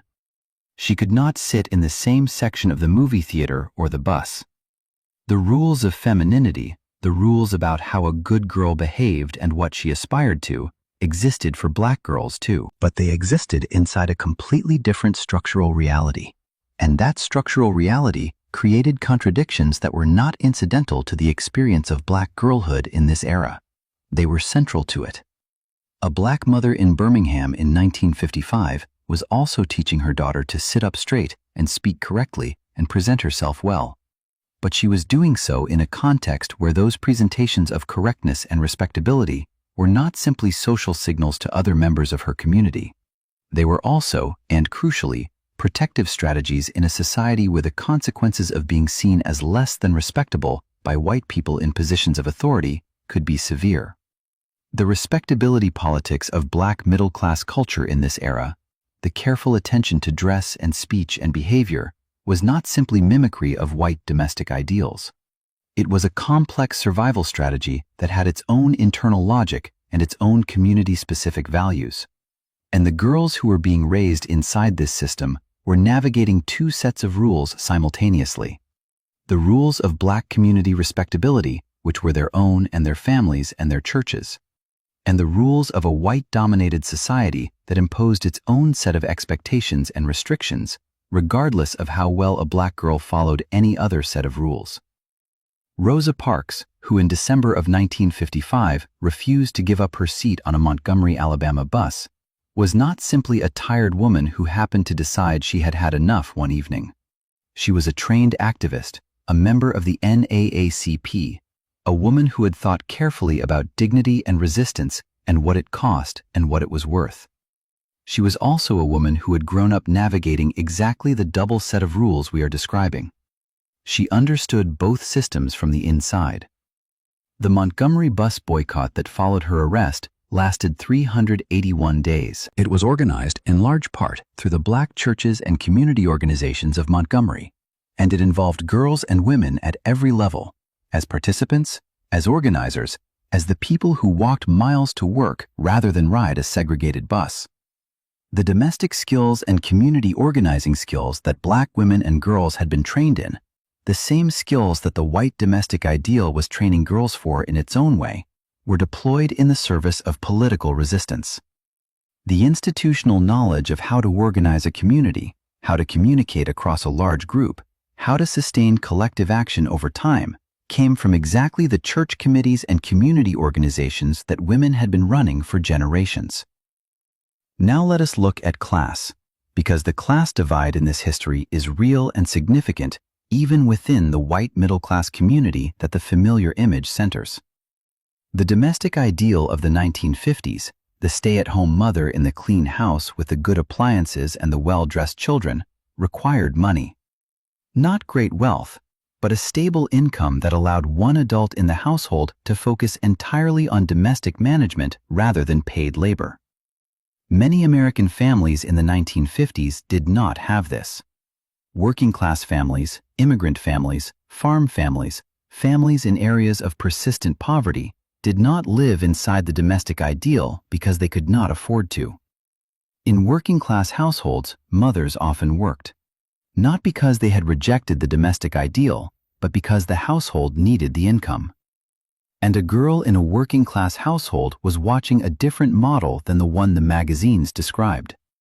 She was watching her mother manage paid labor and domestic labor simultaneously, which has always been the reality of working-class women's lives, regardless of what the dominant cultural narrative claimed was normal. This created a specific kind of shame in some families, a sense of failing to achieve what was presented as the appropriate standard. The mother who worked was not supposed to work according to the cultural script. The family that could not manage on a single income was not measuring up to the ideal, and children absorb that shame without necessarily understanding its economic origins. A girl who knew her family was different from the families on television was absorbing a lesson about inadequacy that she did not have the analytical tools to challenge. The rural girl deserves her own moment because the rural experience of 1950s girlhood is almost entirely absent from the images that have been handed down to us. The iconic 1950s girl image is suburban. It is the split-level house and the station wagon and the neighborhood with the smooth sidewalks and the regular lawns. But in 1950, a substantial portion of the American population was still rural, still living in farm communities, in small towns far from the nearest city, in landscapes that had more in common with 1920 than with the suburban dream the magazines were selling. For a rural girl, the rules of girlhood were shaped by agricultural reality in ways that the suburban version was not. She may well have had responsibilities that crossed gender lines because farms require labor from everyone available. She may have been expected to help with outdoor work that the suburban domestic ideal did not include in its picture of appropriate female activity. She may have had considerably more physical freedom than her suburban counterpart, more time outdoors, more unstructured time in natural environments, more experience with the realities of animal birth and death and the seasonal rhythms of agricultural life. And yet the cultural pressure of the domestic ideal reached her too, through the magazines and the radio and eventually the television that was arriving even in rural households by the mid-1950s. She was being shown an image of what girlhood was supposed to look like that did not match her actual daily life, and she had to do her own internal work to reconcile the gap. Let us also spend a moment with the immigrant girl, because immigration was a constant presence in American life, even in a decade that is often described as culturally homogeneous. The 1950s saw continued immigration to the United States from various parts of the world, including significant Puerto Rican migration to cities like New York. First- and second-generation immigrant families were navigating a particular form of the rules of girlhood that involved holding two sets of cultural expectations simultaneously. A girl from a Puerto Rican family in New York in 1955 was being given one set of expectations at home, rooted in her family's cultural values about femininity, family loyalty, appropriate behavior, and intergenerational obligation. And she was being given another set of expectations at school and in the broader American culture, rooted in the mid-century American domestic ideal. These two sets of expectations did not always align. Sometimes they were directly contradictory. Navigating that contradiction was daily work. It required constant code switching, a word that would not exist in this context for several more decades, but that describes very accurately what girls in this position were doing. Being one version of yourself at home and another version in the school hallway. And not because either version was false, but because both environments were real and both had real consequences for failing to meet their expectations. And then there is the question of temperament, of girls who did not fit the expected emotional and behavioral profile for reasons that had nothing to do with race or class or geography. The girl who was naturally introverted in a culture that valued social performance. The girl who was naturally aggressive or competitive in a culture that valued cooperation and agreeableness. The girl who was more interested in books or science or fixing mechanical things than in the relational and domestic skills that were supposed to be her primary focus. The girl who simply did not feel the way she was supposed to feel, who found the whole enterprise of regulated femininity bewildering in a way she could not explain to anyone. These girls existed in every community, in every class, in every racial and ethnic group. They were not rare. They were common enough that if you had been a girl in 1955 and had looked around the room, you would almost certainly have been able to identify at least one or two of them.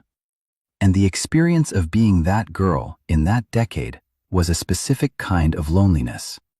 Not the loneliness of being hated or actively punished in most cases, but the loneliness of not finding yourself in any of the available mirrors, of looking at the television and the magazines and the textbooks and the behavior of the approved girls around you, and not quite seeing anything that reflected who you actually were, and having no language for that experience, and no community around that experience, and no cultural acknowledgement that it was even a real experience rather than simply a failure to be normal.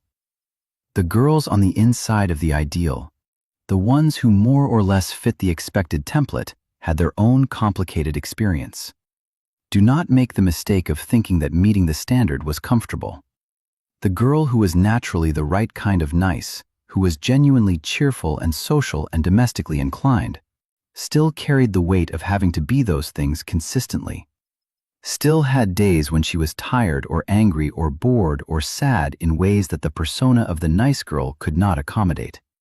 Still had an interior life that occasionally diverged from the performed exterior in ways that were not permitted to show. The nice girl was performing too. The difference is that her performance was better recognized, better rewarded, better supported by the institutions around her. But performance is exhausting, regardless of how well you do it. And the good girl who met all the expectations was doing a kind of continuous labor that was never acknowledged as labor, because the whole point of the performance was that it looked effortless. The rules did not fall equally on everyone, they never do. And the distance between the girl on the inside of the ideal and the girl on the outside was not always visible from the outside. Sometimes it was invisible even from the inside. That is what makes this history worth sitting with carefully, not with judgment, with attention. Let your attention soften now. The night has been holding you steadily through all of this. You have been listening carefully and your mind has been working hard. It can begin to rest now. We have more chapters ahead, but they will carry you more gently than they found you. The divide was real. The girls on both sides of it were real, and both of them, in their different ways, were just trying to make it through the day. The thing you thought you knew that turns out to be considerably more complicated. All right, we have been moving carefully through this history for a while now. We have looked at the roots. We have walked through the daily life. We have examined the objects and the institutions and the social divides. And through all of it, there has been a particular assumption sitting quietly in the background. An assumption so familiar that it probably has not announced itself. It has just been there like furniture. The assumption is this. The 1950s was a uniquely conformist decade for girls, a uniquely restrictive one, a kind of historical low point in female freedom and aspiration, sandwiched between the disruptions of the war years and the liberation of the 1960s. A decade when everything got smaller and more domestic and more controlled, when girls were pressed most completely into the mold. This is the story, the standard arc, the before and after that the cultural memory has settled on. And it is not wrong, but it is not entirely right either. And the ways in which it is not entirely right are genuinely important and I think somewhat liberating if you are willing to sit with the complexity. Let us begin with a fact that tends to surprise people. Women's labor force participation actually increased during the 1950s. Not dramatically, not in ways that challenged the dominant cultural narrative about women belonging in the home, but the numbers went up. In 1950, approximately 34% of American women were in the paid labor force. By 1960, that number had risen to approximately 38%. And critically, much of this increase was among married women and mothers, the very group that the cultural ideal insisted should be at home. Now, this fact exists alongside the genuine reality of intense domestic pressure on women and girls. These things are not contradictory, they are simply both true. The culture was loudly insisting that women belonged in the home, and simultaneously, quietly, women were going to work. Not in large enough numbers to challenge the dominant narrative, but in numbers that complicate the picture considerably.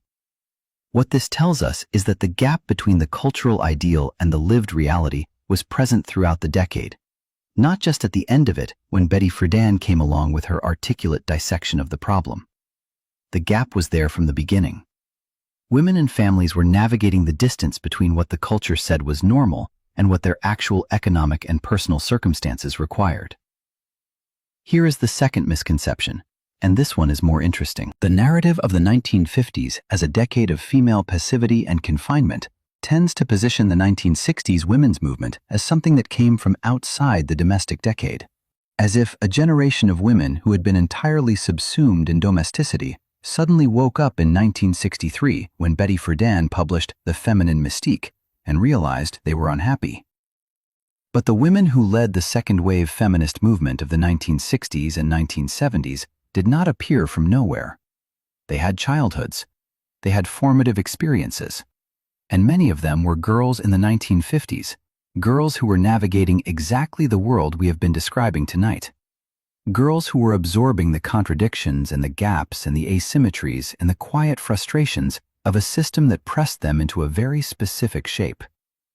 The seeds of the 1960s movement were planted in the 1950s, in the diaries of girls who noticed that the rules were not fair and did not have a framework for that observation yet, in the ambivalence of mothers who loved their children and also felt quietly suffocated by the domestic ideal, in the classroom experiences of girls who were told, implicitly and sometimes explicitly, that their ambitions had a ceiling and found that information deeply unsatisfying.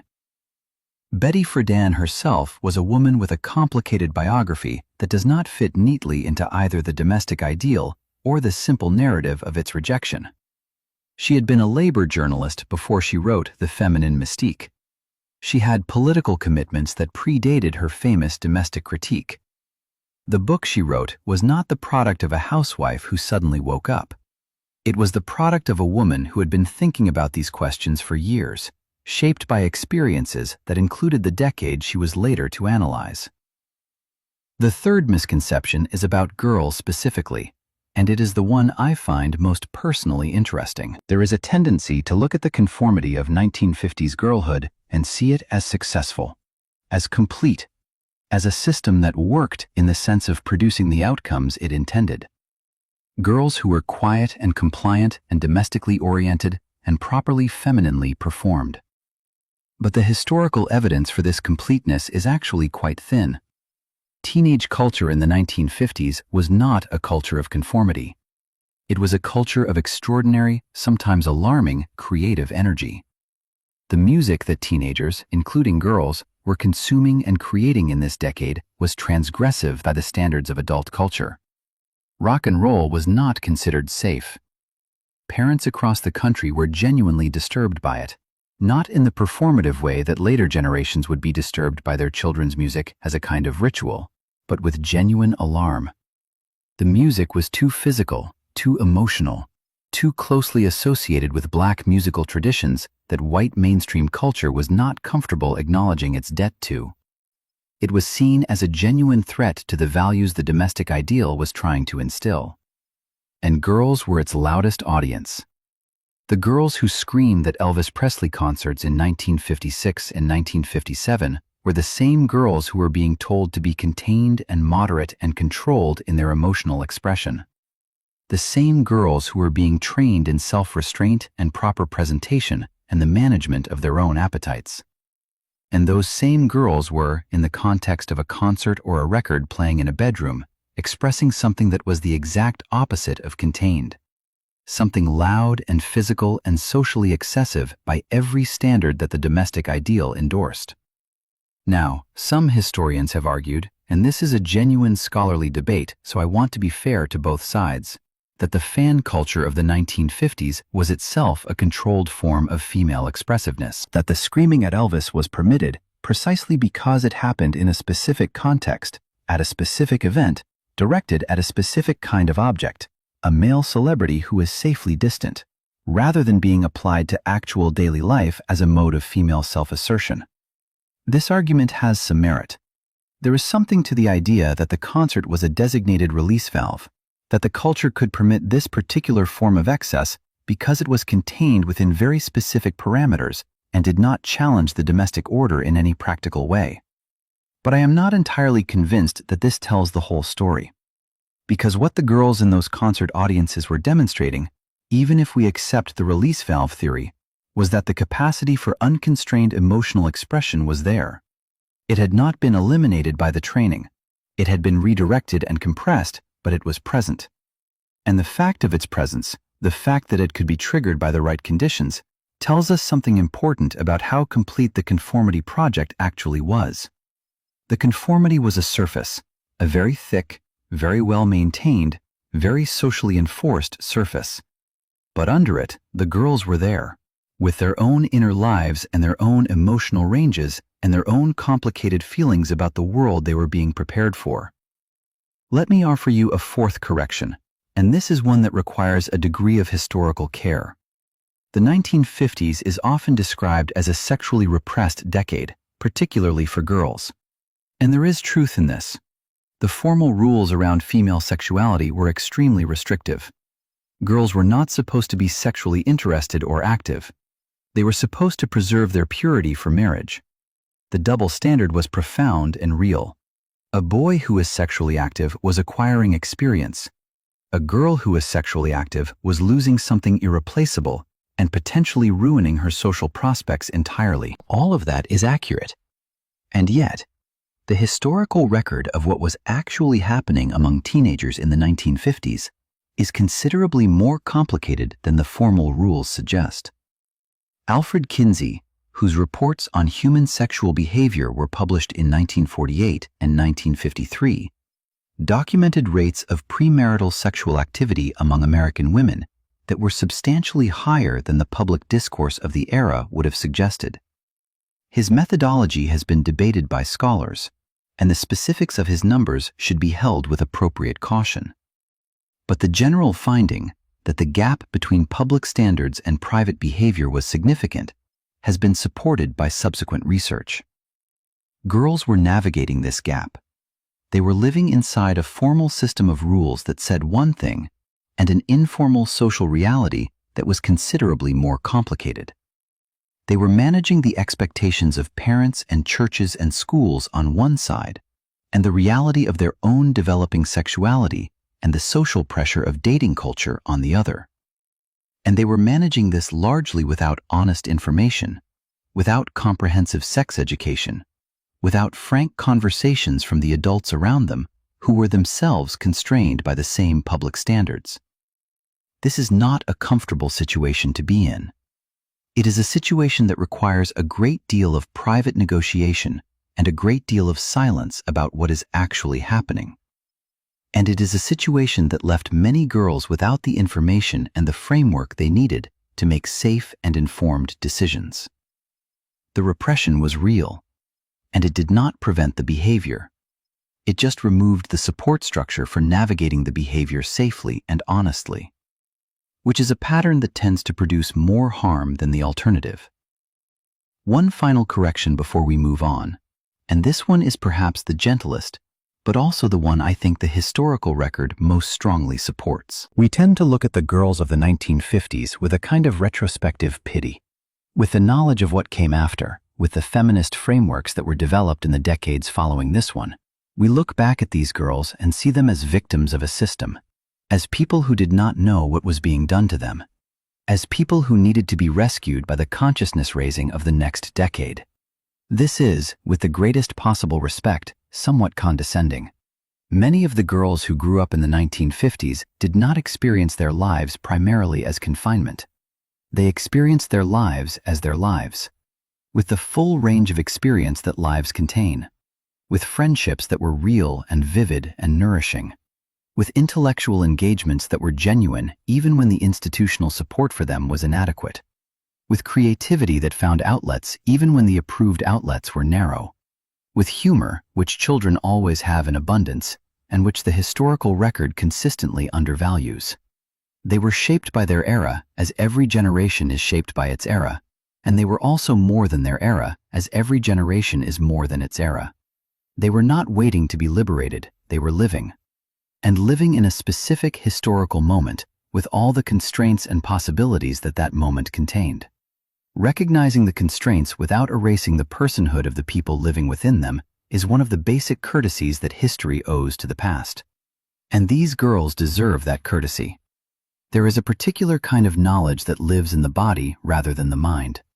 Not the kind you can recall when someone asks you a question. Not the kind you could write down in an essay or explain at a dinner table. The kind that is in your hands. In the specific pressure of how you hold a pen. In the automatic reach for the right shelf in a kitchen you have cooked in for years.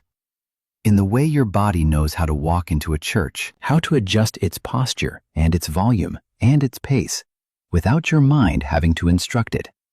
This is the knowledge that rituals create. And the 1950s girl was surrounded by rituals. Daily ones, weekly ones, seasonal ones. Rituals that her mother had performed before her, and her grandmother before that, and that were being passed down not through instruction, but through repetition. Through the doing of the thing over and over, until it became the body's knowledge rather than the mind's. Tonight, in this chapter, we are going to move slowly through those rituals. Not analytically, not with the dissecting eye we have been using in the previous chapters. We are going to move through them the way you move through a place you knew a long time ago, with a kind of soft recognition. Sunday morning was perhaps the most ritually dense time of the week. It began earlier than other mornings, or it felt earlier, because Sunday mornings had a particular quality of time, a slightly stretched and formal quality that weekday mornings did not have. There was more to do before you left the house on a Sunday. More preparation, more attention to detail. The bath or the careful washing. The hair more elaborately arranged than on a school day. The Sunday dress, which was not the same as the school dress. It was better. It was the dress that went to the special occasions we discussed when we talked about the white gloves. On Sunday, it came out of wherever it was kept, was examined for any need of pressing, was put on with a care that weekday dressing did not require. The whole family was doing versions of this simultaneously. The house on a Sunday morning had a particular kind of contained busyness. Everyone in their own preparation, the bathroom cycling through family members, the smell of whatever was cooking for after church, because Sunday dinner was its own ritual that began before anyone had even left for the service. The walk or the drive to church had its own rhythm. The family unit moving through the neighborhood together, meeting other families doing the same thing, exchanging greetings that were slightly more formal than weekday greetings. The threshold of the church itself, which required a specific bodily adjustment. Quieter, slower, more deliberate. And the service, which was long by contemporary standards, which required children to sit still for periods of time that would make a modern pediatrician wince, which had its own internal rhythm of standing and sitting and responding and listening that, once you knew it, you could navigate with your body while your mind went somewhere else entirely. Which is what many children did. Sat correctly, responded at the right moments, and spent the sermon somewhere far more interesting in their imagination. The seasonal rituals were perhaps the ones with the most power, because they were the ones that repeated on the largest cycle and that connected the daily life of the household to something that felt bigger than the household. Easter was a significant annual ritual for most American families of this era, regardless of their specific religious affiliation. The secular and religious elements were so thoroughly intertwined by the 1950s that it was almost impossible to separate them. The new dress, which was a genuine tradition for women and girls, was ostensibly a celebration of spring and renewal, but was also deeply embedded in the commercial culture of the era. Department stores promoted Easter dress shopping with the same energy they devoted to Christmas shopping. The Easter dress was an economic event as well as a spiritual and seasonal one. For girls, the Easter dress ritual had a specific emotional texture. It was one of the few occasions when new clothing was reliably purchased, when the question of how you would look was treated as genuinely important by the adults around you, when the whole family's attention was directed, for a moment, toward a girl's appearance in a way that was celebratory rather than corrective. There is something worth sitting with in that. The corrective attention to female appearance, the constant small adjustments and suggestions about how to look and what to wear and how to carry yourself, was a background frequency in a girl's life. But the Easter dress was a different register. It was, at its best, a moment of genuine appreciation, of being seen as beautiful in a way that felt generous rather than demanding. And girls understood the difference. Children always understand the difference between the adult attention that is correcting them and the adult attention that is celebrating them, even when both are directed at the same subject, their appearance, their body, how they look in the world. The kitchen rituals deserve their own slow passage because they were the ones that took up the most hours over the course of a year. Baking was a ritual that many families observed on a weekly cycle. Saturday was often baking day in households where this tradition was kept. The bread or the pies or the cookies or whatever the family's particular baking tradition included. The process was predictable in a way that was comforting rather than boring. You knew what came first and what came second, and how long each stage took, and what the kitchen would smell like at each point in the process. For girls who helped with baking, which was many girls, the learning happened through proximity and repetition rather than through formal instruction. You watched. You were given small tasks at first, the tasks that required the least skill and that could go wrong without consequence. Measuring, stirring, cutting shapes from dough. Gradually, if you were interested, and if the adult in charge was willing, the tasks became more complex, more consequential, until eventually you were doing the thing yourself and the adult was watching rather than leading. This is apprenticeship learning. It is one of the oldest forms of knowledge transmission in human history, and it produced in many girls a genuine competence and a genuine comfort in the kitchen that was real and useful and theirs, regardless of the cultural freight that came attached to it. The skill was real, even if the expectation that it would be deployed in the service of a husband was complicated.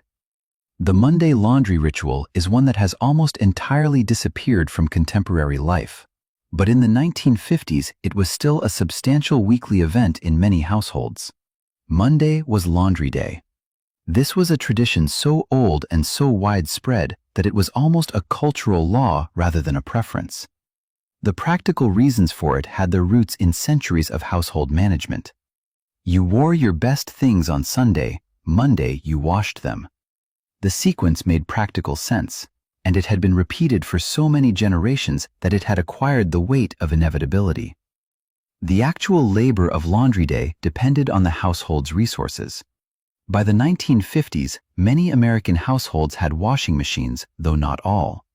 But even with a washing machine, laundry was a significant physical undertaking. The sorting, the washing, the wringing, the hanging to dry, or in later years, the moving to the dryer if one was available, the bringing in, the folding, the ironing, the putting away. A full laundry day was a full day of work. Girls participated in this. Older girls might do the ironing, which required a specific skill and a specific attention to the fabric and the temperature of the iron and the direction of the stroke. Younger girls helped with the folding and the putting away. And in participating, they were learning not just the technical skill, but the rhythm of the week. The sense that certain things happened on certain days and that this regularity was itself a form of order, a form of keeping the household intact and functioning. The rhythm of the week, Monday laundry, Tuesday ironing, Wednesday mending, Thursday marketing, Friday cleaning, Saturday baking, Sunday church, was a structure that many women and girls of this era could recite from memory. It was the skeleton of the week, the repeating framework inside which everything else happened. And it is worth noting that this framework, this domestic weekly cycle, was itself a form of ritual in the anthropological sense. It had its sacred days, Sunday being the obvious one. It had its preparatory days, the cleaning and the cooking that preceded the Sunday gathering. It had its maintenance days, the laundry and the mending that kept the household in the condition that the sacred days required. It was a liturgical calendar for the domestic sphere, and girls were being trained in its observance with the same seriousness that boys in religious traditions were being trained in the observance of the religious calendar. The bedtime rituals were the ones that bookended every day, and they had their own particular tenderness. The bath, the brushing of teeth, the specific sequence of nighttime preparation that varied by family but was, within each family, remarkably consistent. The same steps in the same order night after night, until the sequence itself became a signal to the body that sleep was coming, a biological cue built from repetition. Prayers in religious households were part of the bedtime ritual, and the specific prayers that children were taught, the "Now I lay me down to sleep" that was the most common children's bedtime prayer of the era, had their own particular emotional texture. They acknowledged vulnerability. They asked for protection. They named, in the language of childhood prayer, the fundamental anxiety of sleeping, the small rehearsal of death that every sleep represents, and asked for the comfort of divine attention. A girl saying her prayers at bedtime in 1955 was participating in a tradition that went back centuries. She was probably saying words that her grandmother had said and her great-grandmother had said. The specific language, the specific prayer, connected her backward through generations in a way that she probably did not consciously register, but that the body understood as continuity, as belonging to something larger than the present moment. And then the lights went out, and the house settled around her, and whatever the day had been, it was done. I want to spend a moment with one more ritual, and it is a smaller one, less formal, less institutionally endorsed, but perhaps the most genuinely hers of all the rituals in a girl's day: the reading before sleep. Many girls read in bed, under the covers with a flashlight if necessary, after the official lights out time, in defiance of the rule about sleeping at a reasonable hour, which is a transgression so gentle and so universal that it barely qualifies as rebellion, but feels like it when you are 10 years old and the flashlight is on and the book is open and the world between the pages is considerably more interesting than the world outside them.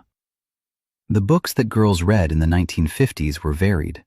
The Nancy Drew mysteries, which had been published since 1930 and which offered, in their own constrained way, a female protagonist who was competent and active and solving problems, were enormously popular. The Little Women tradition of domestic fiction for girls was still very much alive. But girls also read books that were not directed specifically at them. Adventure stories, science books, books about animals and nature and history, and anything else that caught a particular girl's particular curiosity.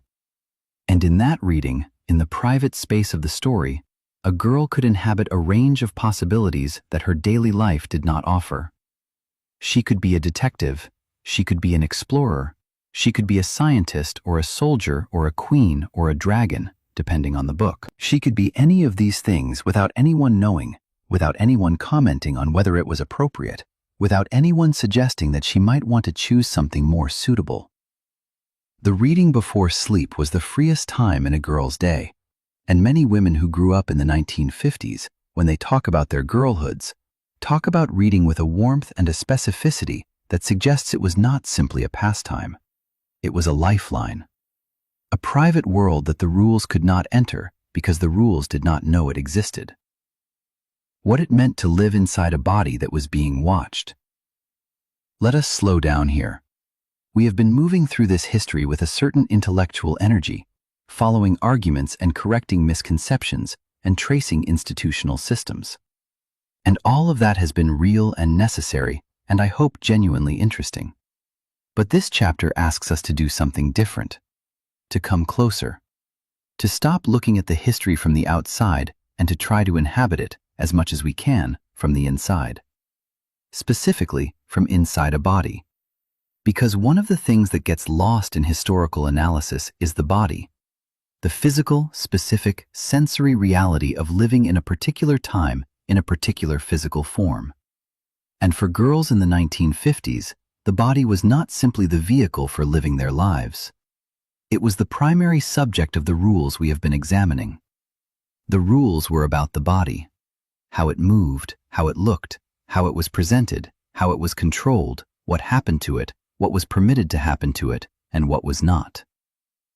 Let us begin with something that every girl of this era eventually encountered, and that the culture of the time handled with a combination of practical instruction and almost comical silence.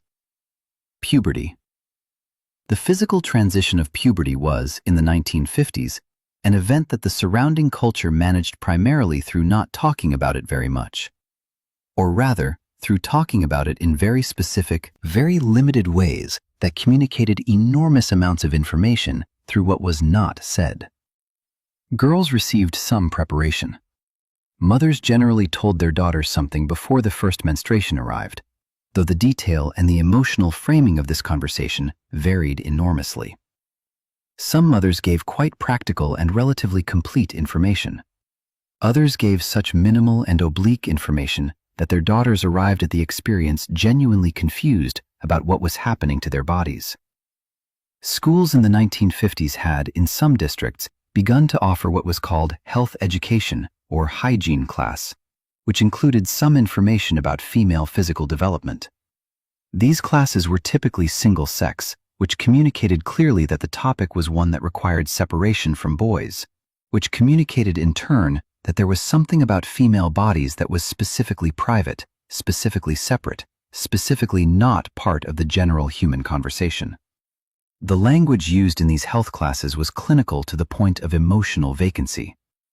The biological facts were presented without emotional context, without acknowledgement of the psychological dimensions of puberty, without space for the questions that girls actually had, which were considerably more varied and more personal and more complicated than the clinical presentation invited.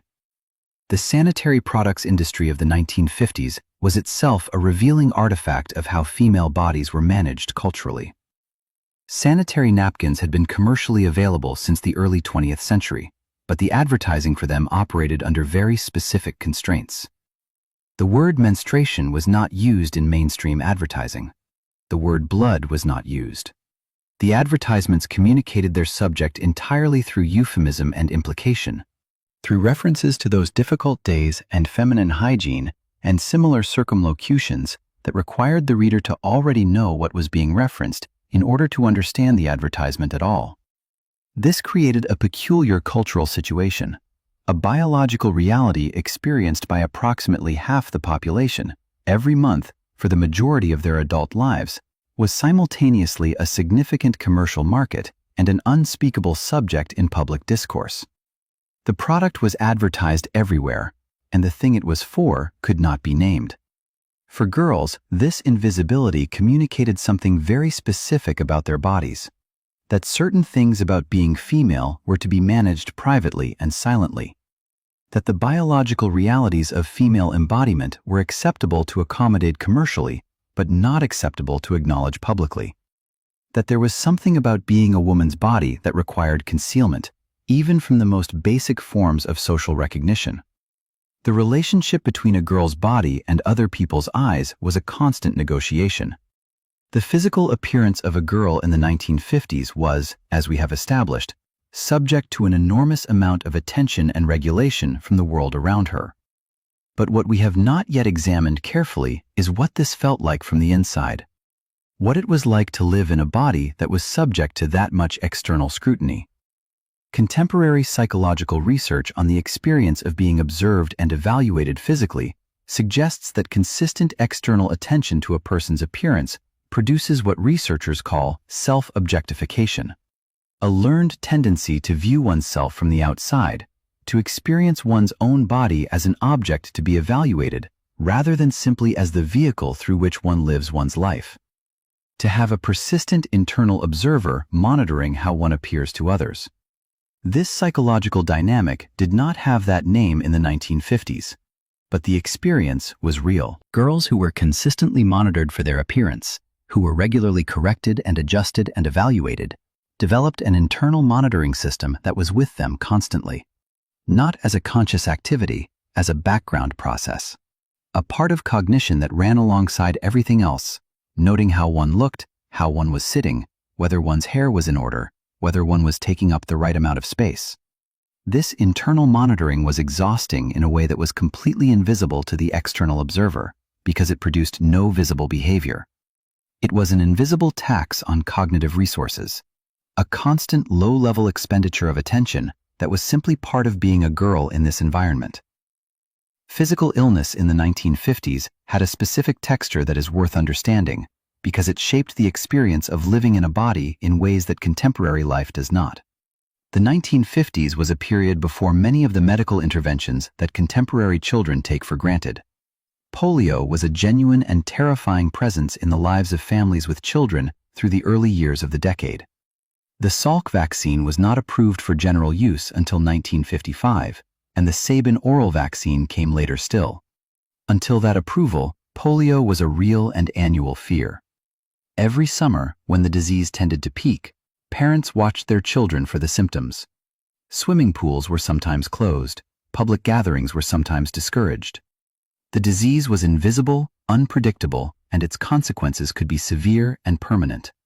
A girl growing up in the early 1950s was growing up in a body that could, without warning and without any fault of her own, be struck by something that might leave her in a wheelchair or in an iron lung or in a brace for the rest of her life. This was not a theoretical risk. It was a real one that had touched families in nearly every community in America. The relief when the Salk vaccine was announced in 1955 was genuine and widespread. It was one of those rare moments when a medical development was experienced as emotionally significant by a large portion of the population simultaneously. Children lined up at schools for their vaccinations. Parents cried. The protection of their children's bodies from this particular threat, after years of annual fear, was a profound relief. The fear of illness more broadly was woven into the domestic practices of the era in ways that shaped daily life. The emphasis on cleanliness that was part of 1950s domestic culture was not purely aesthetic or social. It was rooted in a genuine understanding, which had been developed over the preceding decades, of the relationship between hygiene and infection. Germ theory was not new, but its full absorption into everyday domestic practice was still relatively recent in historical terms. The domestic hygiene standards of the 1950s, the emphasis on clean hands and clean surfaces and properly stored food and adequate ventilation, were understood as genuinely protective against illness. Girls learned these standards as part of their domestic training. The proper washing of hands before eating and after using the bathroom was not simply a rule about cleanliness in the abstract. It was a health practice with real consequences. The proper storage and preparation of food was not simply a performance of domestic competence. It was protection against food-borne illness, which was a more frequent and more serious risk in the era before widespread refrigeration and before modern food safety standards. The body was vulnerable, and the domestic practices that girls were being trained in were, in part, a response to that vulnerability. An attempt to manage the body's exposure to risk through the practices of the household.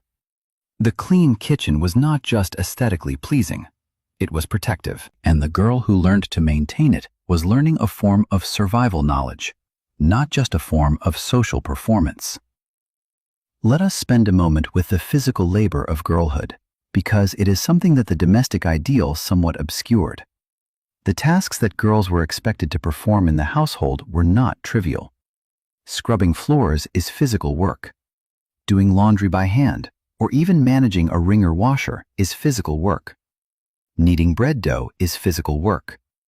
Hanging heavy wet laundry on a line is physical work. The domestic labor that girls were trained in and expected to participate in was genuinely demanding of the body.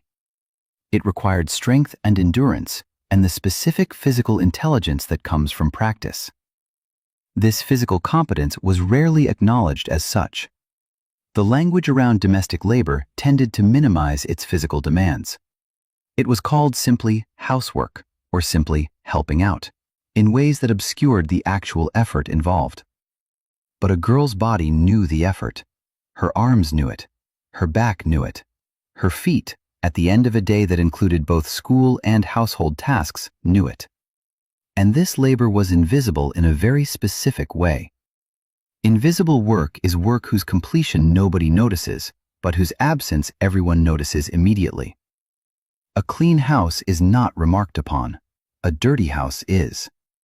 A good dinner is eaten, and the table is cleared, and the evening proceeds. A bad dinner is remembered.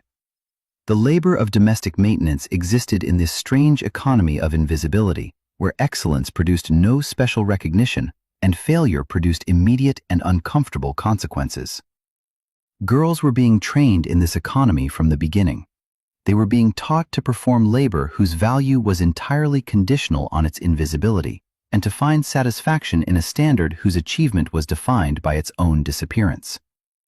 That is a complicated thing to ask of anyone. It is a very complicated thing to ask of a child. The relationship between girls' bodies and fear deserves one final consideration before we close this chapter. Fear of physical danger was part of the 1950s landscape in ways that were sometimes explicit and sometimes entirely unspoken. Girls were taught to be careful in ways that boys were not taught to be careful in the same degree. Careful about where they went. Careful about being out after dark. Careful about strangers.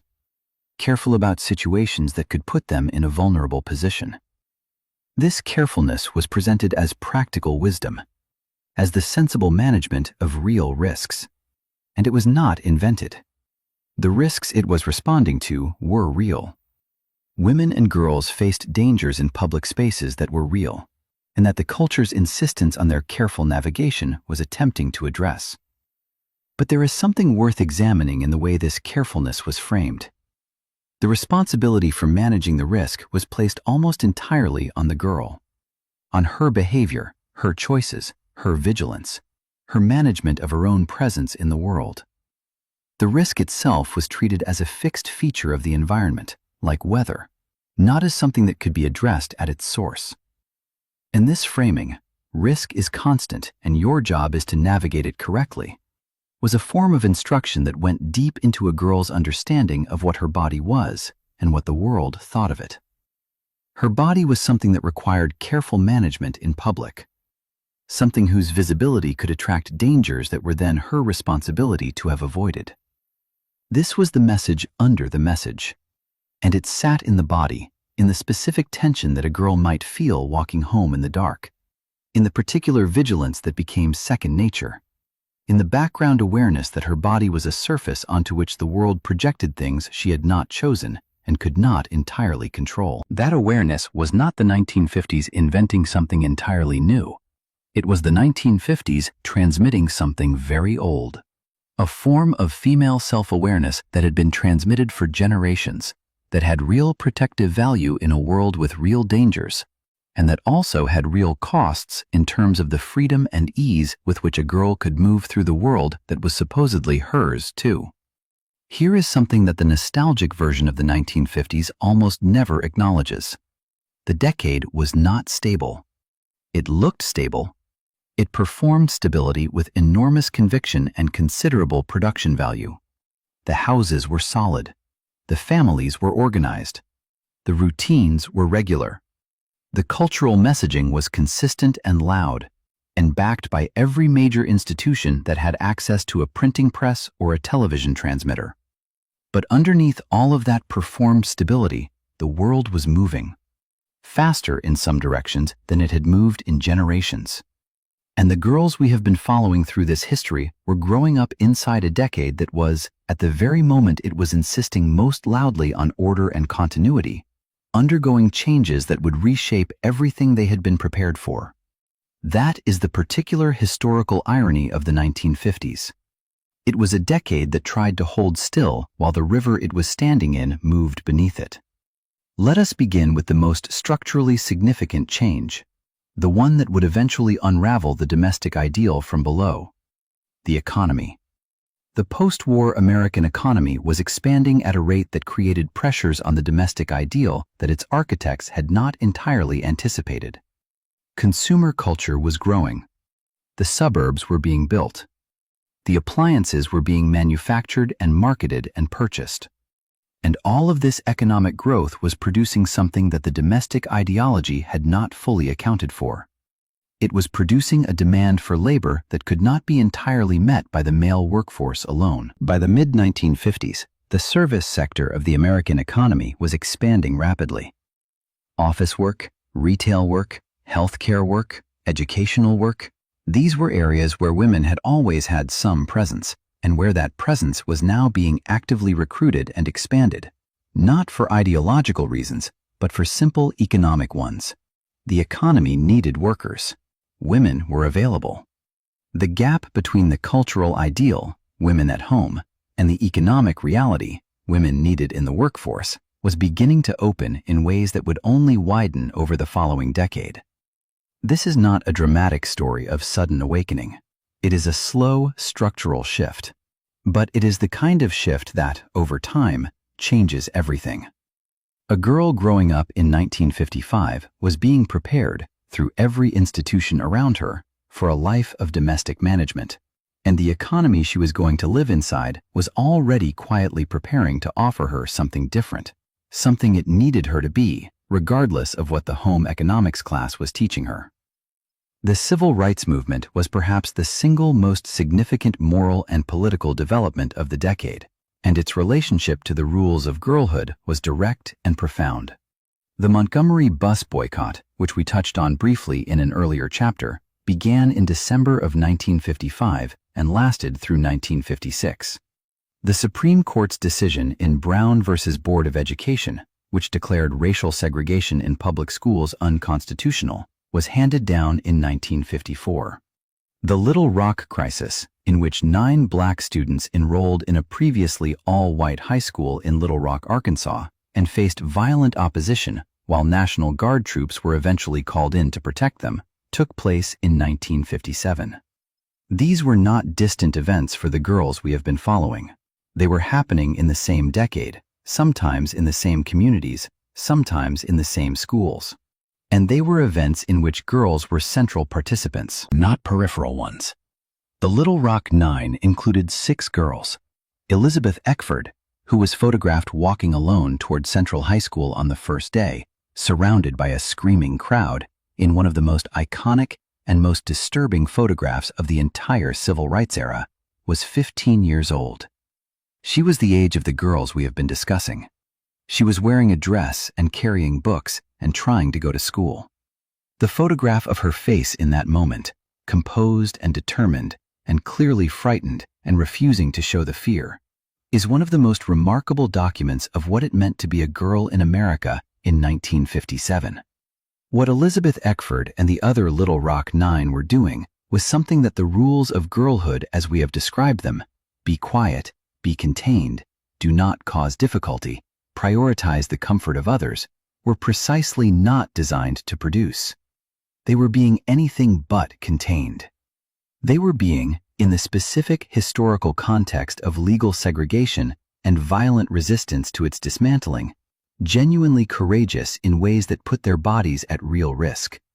And they were doing it while also being girls, while also navigating the ordinary complexities of adolescence and schoolwork and friendship and family expectation.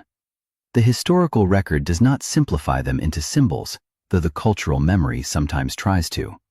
They were people, specific, complex, particular people, who found themselves at the intersection of personal life and historical moment in a way that required them to be considerably more than the domestic ideal had imagined for girls of their age. Television, which we have mentioned as a cultural force throughout this history, was itself undergoing rapid change in the 1950s in ways that affected the girlhood experience directly. Television ownership in American households went from roughly 9% in 1950 to approximately 87% by 1960. That is an extraordinary rate of adoption. What had been a novelty at the beginning of the decade was, by the end of it, a central feature of daily domestic life in the vast majority of American homes. And the television was not a static object. Its content was changing throughout the decade. The early 1950s television landscape was largely shaped by the conventions of radio, from which many of its formats were borrowed. By the late 1950s, television was developing its own aesthetic, its own rhythms, its own cultural logic. For girls specifically, the arrival of television in the household created a new kind of mirror, one that was more powerful and more pervasive than the magazine mirrors that had preceded it. The magazine came weekly or monthly. The television was there every evening. And the images it presented of girls and women were absorbed with a regularity and an immediacy that print media could not match. But television was also, by the late 1950s, beginning to show cracks in the domestic ideal. Not through explicit critique, nothing so direct, but through the presence of female performers who were not reducible to domestic roles. Lucille Ball, in I Love Lucy, which ran from 1951 to 1957, was playing a character who was constantly, comically, enthusiastically trying to escape the domestic role and get into show business. The show was framed as comedy. Lucy's ambitions were consistently thwarted. But the ambitions themselves were present, week after week, in the living rooms of millions of families, and they were played with enough warmth and intelligence that audiences loved Lucy rather than judging her. A girl watching I Love Lucy was watching a female character who wanted more than the domestic sphere offered, and who was funny and appealing and sympathetic even in her failures. That was not nothing. That was a crack in the wall, narrow and framed as comedy, but present. The Sputnik moment of 1957 deserves a specific examination in the context of girlhood because its effects on American education were real, and they cut across the gender assumptions of the era in interesting ways. When the Soviet Union launched Sputnik, the first artificial satellite, in October of 1957, the American response was one of genuine national alarm. The Cold War had been an abstract geopolitical competition. Sputnik made it suddenly and visibly concrete. The Soviets had gotten to space first. The implications for military and technological dominance were clear and frightening to American policymakers. The educational response was rapid. The National Defense Education Act was passed in 1958, providing federal funding for science, mathematics, and foreign language education at an unprecedented level. The argument was simple and urgent. America needed more scientists and engineers. America needed to prioritize rigorous intellectual training. America needed to take academic excellence seriously as a national security matter. This created a very specific tension with the existing curriculum for girls. The domestic ideal had not been preparing girls for careers in science and engineering. Home economics was not producing physicists. And suddenly, the national conversation was about the urgent need for exactly the kind of rigorous academic achievement that girls had been implicitly discouraged from pursuing. Some educators and commentators made this tension explicit. Articles appeared asking whether America was wasting the intellectual potential of half its population by channeling girls so completely toward domestic preparation. The question was asked cautiously and not always answered in ways that would satisfy a contemporary reader, but it was asked. The Sputnik crisis cracked open, briefly and partially and incompletely, the conversation about what girls were being educated for and why. For girls who were naturally inclined toward science and mathematics, the post-Sputnik moment offered a small but real shift in the cultural permission structure around their interests. It was suddenly slightly more acceptable to be a girl who was serious about science. Not entirely acceptable, not without friction, but slightly more. The decade ended with a particular kind of cultural turbulence that the domestic ideal had not anticipated and could not entirely contain. Rock and roll, which had emerged in the mid-1950s as a genuinely transgressive musical force, was by 1959 and 1960 so thoroughly embedded in teenage culture that it could no longer be treated as a passing scandal.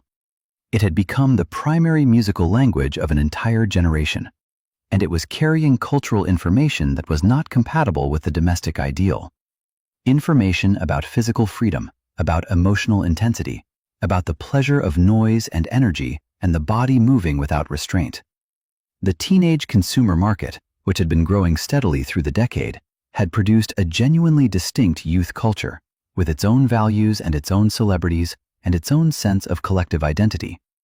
This was not a culture that the domestic ideal had designed. It had grown up alongside the domestic ideal, in its shadow, nourished by the same post-war prosperity that had built the suburbs and bought the televisions and funded the home economics classes. And girls were full participants in this youth culture, not passengers, architects. The female fan base that had made Elvis Presley a cultural phenomenon was itself a kind of collective force, a demonstration that girls had preferences and passions and the economic power to express them commercially, regardless of what the domestic ideal said about feminine restraint. By the end of the 1950s, the girl who had been born at the beginning of the decade was approaching adolescence inside a world that was already beginning to look different from the one her parents had tried to prepare her for. She had grown up inside the domestic ideal. She had been trained by its institutions. She had absorbed its expectations. And she was also a member of a generation that was developing its own cultural identity, its own sense of possibility, its own relationship to the question of what a girl could be and want and do. She did not know in 1959 or 1960 what the following decade would bring. She did not know about the feminist movement that would name and challenge the structures she had grown up inside. She did not know about the political upheavals that would reshape American life in ways that nobody in 1955 could have predicted. She did not know that the domestic ideal she had been prepared for was already beginning to shift beneath her feet. She just knew that she was moving forward into a life that felt, in some ways she could not entirely articulate, slightly larger than the container she had been given for it. And that feeling, that sense of pressing gently against the edges of the available space, is perhaps the most honest thing we can say about the experience of growing up female in the 1950s. The container was real, and so was the pressing. What Hollywood did with it, and why that is both funny and slightly maddening. At some point between the actual 1950s and the version of the 1950s that exists in the contemporary imagination, something happened. Several somethings, actually. A television show called Happy Days premiered in 1974 and ran until 1984 and gave an entire generation of people who had not been alive in the 1950s their primary emotional reference point for the decade. A movie called Grease was released in 1978 and subsequently became one of the most watched films in television broadcast history. A film called Back to the Future, released in 1985, used the 1950s as a backdrop for time travel comedy and contributed its own specific visual vocabulary to the cultural image of the decade. None of these productions were documentaries. None of them were particularly interested in historical accuracy, when historical accuracy conflicted with narrative convenience or emotional appeal. And all of them, collectively, layered onto the actual historical decade a series of images and associations and emotional tones that have proven remarkably durable. The result is that most people alive today who have opinions about the 1950s, which is most people, hold opinions that are substantially shaped by productions made about the 1950s rather than by the 1950s itself. Which would be fine if we all understood the distinction. The problem is that the productions have become so emotionally convincing, so visually consistent, so repeatedly reinforced, that they feel like memory even for people who have no memory of the actual decade. Let us take Grease first, because it is the most direct in its treatment of the topic we have been exploring tonight. It is, after all, explicitly about teenage girls and their social rules and their navigation of gender expectations in a 1950s high school setting. Grease was based on a 1971 stage musical written by Jim Jacobs and Warren Casey, which was itself a nostalgic reimagining of the late 1950s youth culture that the writers had grown up inside. By the time it became a film in 1978, it had already been processed through 2 layers of retrospective imagination, and the film added its own significant distortions. The Sandy problem, as film scholars and cultural critics have noted extensively, is that the central female character's arc ends with her transforming her appearance and behavior to attract a boy who is not willing to transform himself for her. She puts on the tight black pants. She learns to be the kind of girl he wants. The film presents this as romantic resolution, as a happy ending, and it does so with considerable musical and cinematic charm, which is what makes it so effective, and also what makes the underlying logic so worth examining. This is, presented as liberation, actually a story about a girl learning that the rules of femininity require her to reshape herself to meet male preference. That is not a break from the 1950s domestic ideal. It is a slightly sexualized version of the same underlying message. The good girl who learns to be what others need her to be. The transformation just happens to involve leather pants rather than a cooking apron, which is a different aesthetic, but not an entirely different logic. And yet, Grease is beloved. Genuinely, warmly beloved. People have watched it dozens of times. They sing the songs with real feeling. The nostalgia it generates is not ironic, it is sincere. Which tells us something interesting about the relationship between critique and affection in popular culture. We can notice what a text is doing and still be moved by it. We can understand the problematic architecture and still find the songs catchy. These things coexist. Human beings are capable of holding complexity in their entertainment in ways that pure cultural analysis sometimes fails to account for. Happy Days is a different kind of distortion, and in some ways a more thoroughgoing one because it ran for a decade and shaped its audience's understanding of the 1950s across hundreds of episodes. The world of Happy Days, set in Milwaukee and focused on the Cunningham family and their social circle, presented a 1950s that was warm, safe, funny, ethnically homogeneous, economically comfortable, and entirely free of the actual political and social tensions that we have spent the last several chapters examining. The civil rights movement did not exist in Fonzie's Milwaukee. The Cold War anxiety did not penetrate the Arnold's diner. The domestic constraints we have been discussing were present as gentle, good-natured background texture, rather than as the structuring force of girls' lives. The female characters in Happy Days, Richie's sister Joni, the various girlfriends and dates who cycled through the episodes, were pleasant and sometimes funny, and almost completely without interior life in the sense we have been discussing. They wanted dates, they wanted to be liked.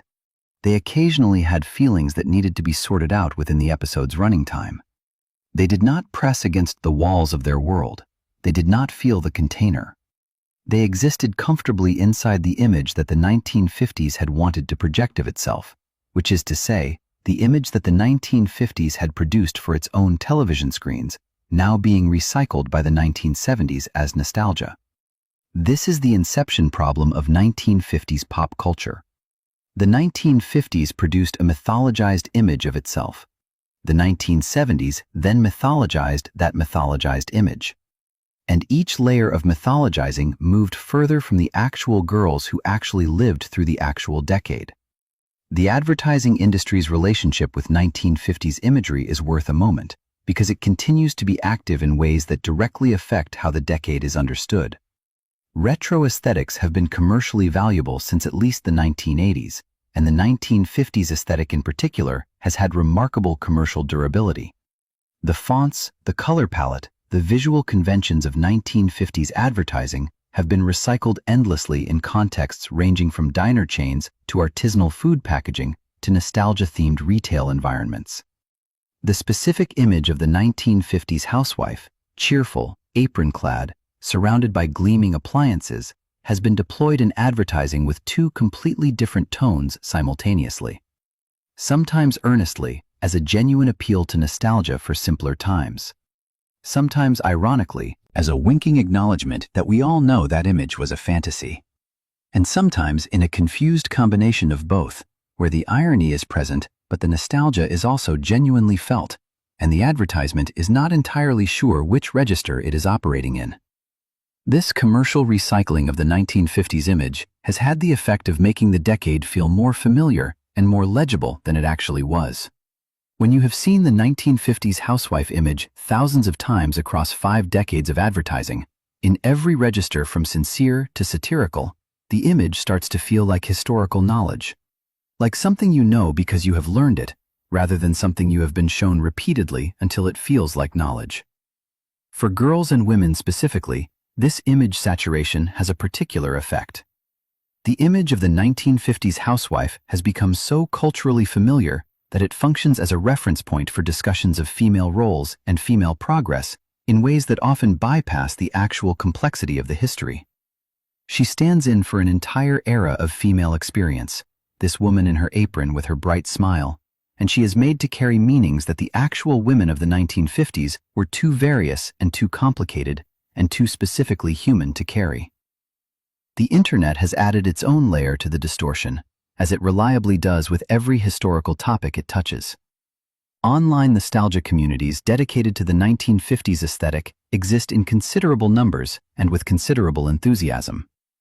Pinterest boards and Instagram accounts and YouTube channels devoted to what some call the vintage lifestyle, or the traditional lifestyle, present 1950s domestic culture through a filter of deliberate, curated beauty. The kitchen is always perfect. The dress is always pressed. The children are always clean, and the food always looks as though it belongs in a magazine, which of course it does, because the photographs on these platforms are their own form of magazine production.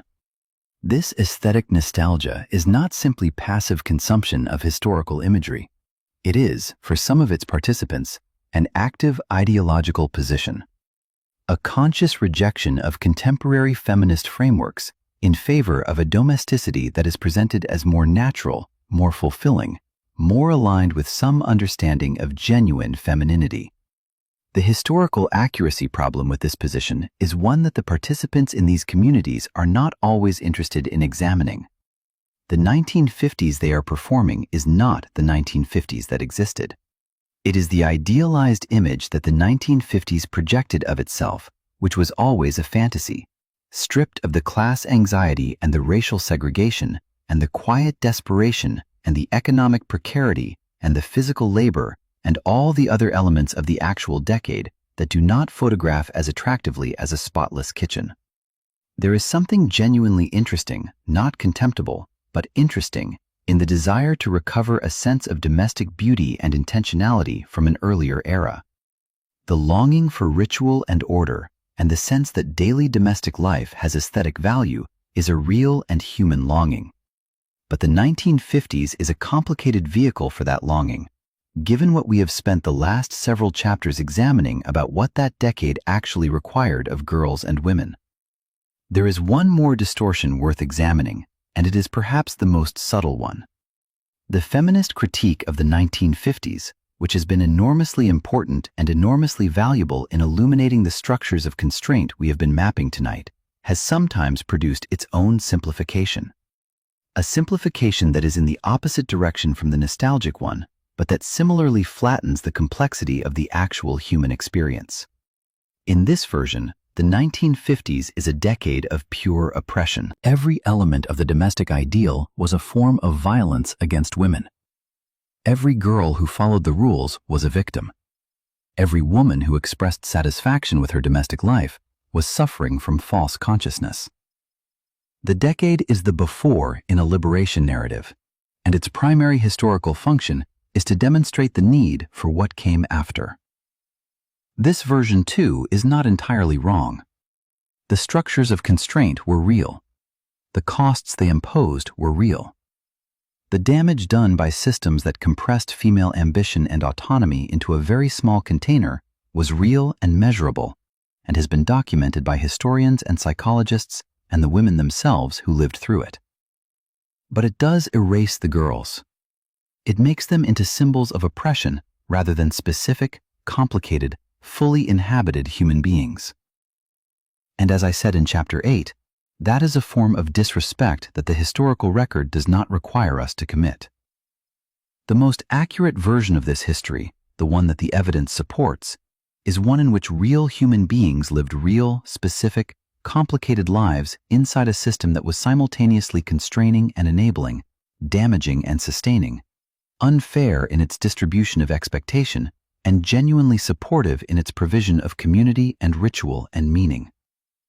All of those things at once, which is what human systems almost always are. Greece told us something. Happy Days told us something. The Pinterest boards tell us something. The feminist critique tells us something. And none of them tell us the whole thing, because the whole thing is what we have been spending tonight trying to approach. Slowly, from multiple angles, with appropriate humility about the limits of our access. The girls were there. They were real. They were more than any of the images that have been made of them. And that is the first and last thing worth knowing about them. Pop culture does what it needs to do. It simplifies, it beautifies, it selects, it frames. It gives us handles for things that are too large and too complex to hold whole. We should use the handles. We should just remember that the handle is not the thing. Here is a question worth sitting with slowly. If the domestic ideal of 1950s girlhood was so constraining, so at odds with the fuller range of human possibility, so dependent on structures of inequality and erasure, why did so much of it survive? Not all of it.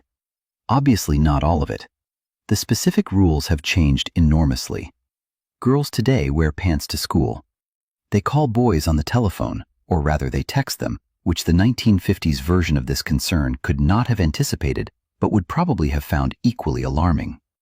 They are encouraged, at least officially and in most educational environments, to pursue careers in science and mathematics and law and medicine and all the other fields that the 1950s school curriculum was not particularly preparing them for.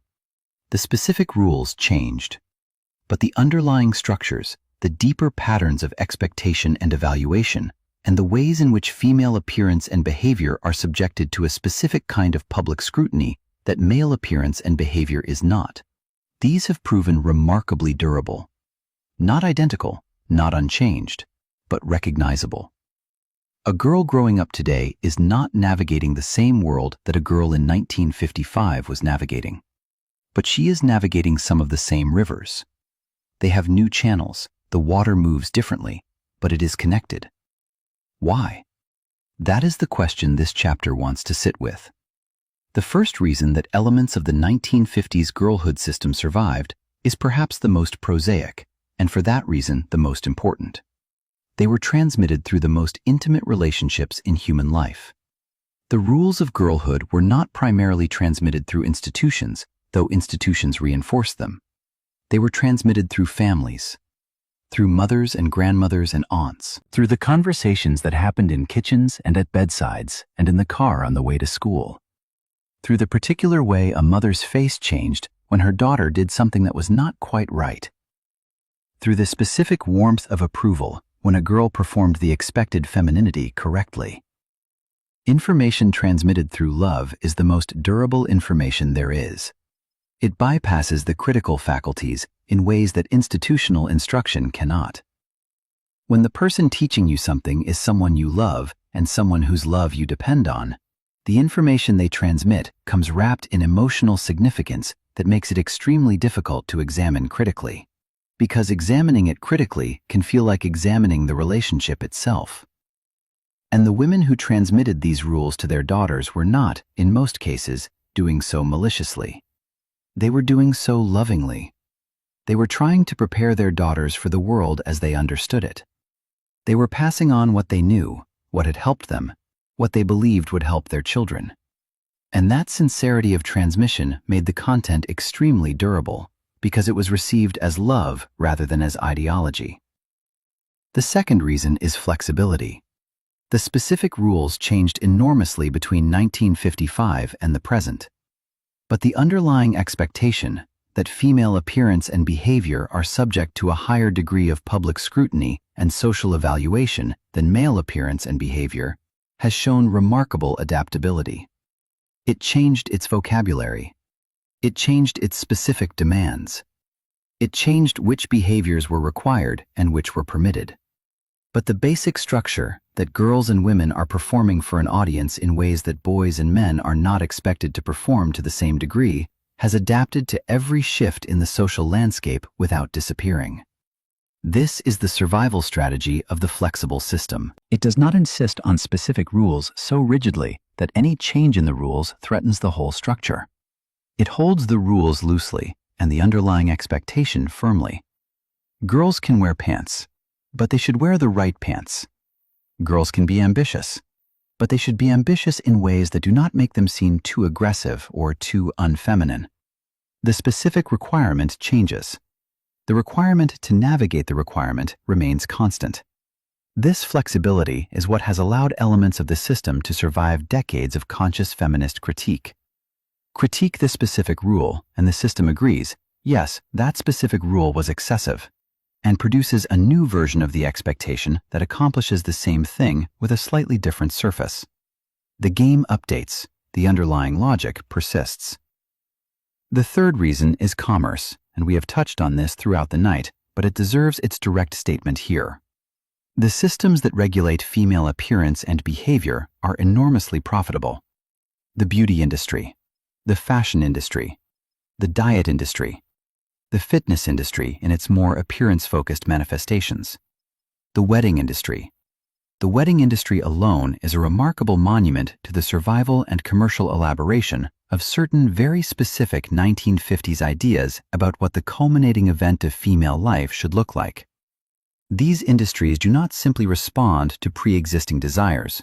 They actively cultivate the desires they then satisfy. They create the standards and then sell the tools for meeting the standards.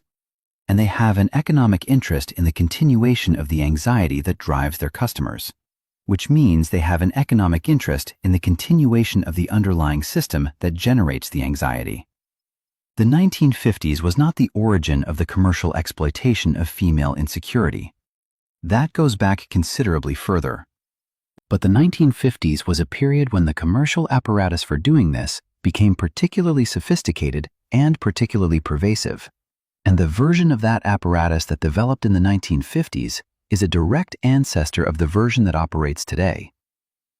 A girl in 1955 being told by a magazine advertisement that she needed a specific product to be the right kind of girl, and a girl in 2024 being told by a social media algorithm that she needs a specific product to be the right kind of woman, are participating in different versions of the same commercial relationship. The technology has changed beyond recognition. The underlying transaction has a family resemblance that is not accidental. The fourth reason is identity, and this is perhaps the most psychologically nuanced of all the survival mechanisms.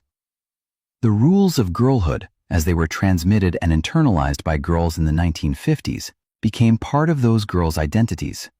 Not just their behavior, their sense of self, the way they understood who they were, what they valued, what made them feel competent and worthy and lovable. When a system of rules is internalized at a deep enough level, it becomes identity rather than rule. You do not experience it as following a rule, you experience it as being yourself.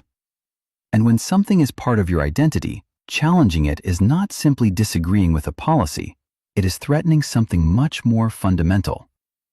This is why the feminist critique of the 1950s domestic ideal was, for many women who had lived inside that ideal and built their identities around it, experienced not simply as political disagreement, but as a kind of personal attack, as a challenge to who they were, not just to the social structure they inhabited. That response was not irrational. It was the response of someone whose identity was genuinely implicated in the thing being criticized. And the daughters of those women, the girls who grew up in the 1970s and 1980s, received a complicated inheritance. They received both the critique of the domestic ideal and the emotional residue of having been raised by mothers whose identities were bound up in it. They received the feminist argument that the rules were unjust, and the embodied knowledge, transmitted through the most intimate channels, that the rules were also part of what made you who you were. Navigating that inheritance has been the ongoing project of several generations of women. It has not been completed. It probably cannot be completed in the way that an argument can be completed. Because the transmission happened at the level of feeling, and feelings are not resolved by arguments. They are lived with, negotiated with, gradually and imperfectly transformed through the accumulation of different experiences. The fifth reason is community, and it is, in some ways, the most tender of the survival mechanisms. Many of the rituals and practices we have examined tonight were not only constraining, they were also genuinely connecting. The cooking and the baking and the domestic skills that were transmitted from mother to daughter were also experiences of intimacy and collaboration and shared competence. The church community that enforced certain gender expectations was also a genuine community, a place of belonging and mutual support, and the particular warmth that comes from shared ritual and shared history. Rejecting the constraints meant, for many women and girls, also walking away from the community. And community is not a trivial thing to lose. It is not something that can be easily replaced by the abstract political argument that the community's values were unjust. The warmth was real even when the constraints were real. The belonging was real even when the price of belonging was real. This is why the survival of the system cannot be adequately explained by either the simple nostalgia argument, it survived because people loved it, or the simple false consciousness argument, it survived because people did not understand what was being done to them. Both are incomplete. It survived because it was genuinely mixed, because it offered real things, real warmth, real community, real competence, real identity, alongside the real constraints. And disentangling the one from the other was, and continues to be, genuinely difficult work. The things that survive in human culture are almost never the things that were purely good or purely bad. They are the things that were mixed, that offered something real alongside what they cost, that built themselves into relationships and identities and communities in ways that made them difficult to separate from the things people genuinely loved. Understanding this does not require us to excuse the costs. The costs were real, and they were borne disproportionately by girls and women, and by the specific girls and women who were already carrying the heaviest other burdens of race and class and poverty. The costs deserve to be named and examined and not minimized. But understanding why things survived requires us to take seriously the reality of what they offered. To resist the temptation to explain the persistence of a system purely by the inadequacy of the people who participated in it. To look instead at the genuine human needs that the system was meeting, however imperfectly and however unjustly, and to ask what it would mean to meet those needs differently. That is not a question this chapter can answer. It is barely a question this century has answered. But it is the right question, and sitting with the right question, even without an answer, is not nothing. What all of this actually reveals about us. We have been traveling for a long time tonight. Through the kitchens and the classrooms and the church halls, through the white gloves and the circle pins and the small locked diaries, through the institutions and the rituals and the bodies and the fears, through the distortions and the survivals and the complicated, layered, genuinely human reality of what it meant to be a girl in a particular decade of a particular country's history. And now I want to zoom out, not abruptly, not with the jarring quality of a lecture suddenly changing register, but slowly, the way a camera pulls back gradually from a close-up until the specific face becomes part of a wider landscape, and the wider landscape becomes part of something wider still. Because the history of 1950s girlhood is not, at its deepest level, a history about the 1950s. It is a history about something that the 1950s was simply one expression of, something that runs through human culture in forms that change their surface while keeping their underlying shape. Something that we need to look at directly, calmly, without flinching, if we want to understand not just what happened to those specific girls in that specific decade, but what that history reveals about us, about what human beings do consistently across time and culture when they are afraid. Let us begin with the fear, because the fear is always where these things begin. The rules of 1950s girlhood were, at their structural core, a response to fear. Not one fear, several fears layered over each other, reinforcing each other, producing a system of control that felt natural because the fears that generated it felt natural. There was the fear of change. The post-war period was a period of enormous social disruption, and social disruption is genuinely frightening to people who have organized their lives around a particular understanding of how things work. The domestic ideal was, in part, an attempt to restore a sense of order and predictability after the chaos of the war years. To say, here is how things are supposed to be, and to say it loudly and consistently, and with every institutional resource available. There was the fear of female power. This one is older, much older. The discomfort with female ambition, female intellectual assertion, female sexual agency, female economic independence, is not a 1950s invention. It is a feature of the historical record across an enormous range of cultures and time periods. The specific form it took in the 1950s was shaped by the specific circumstances of the post-war period. But the underlying discomfort had roots that go back considerably further than anyone living in 1955 could have traced.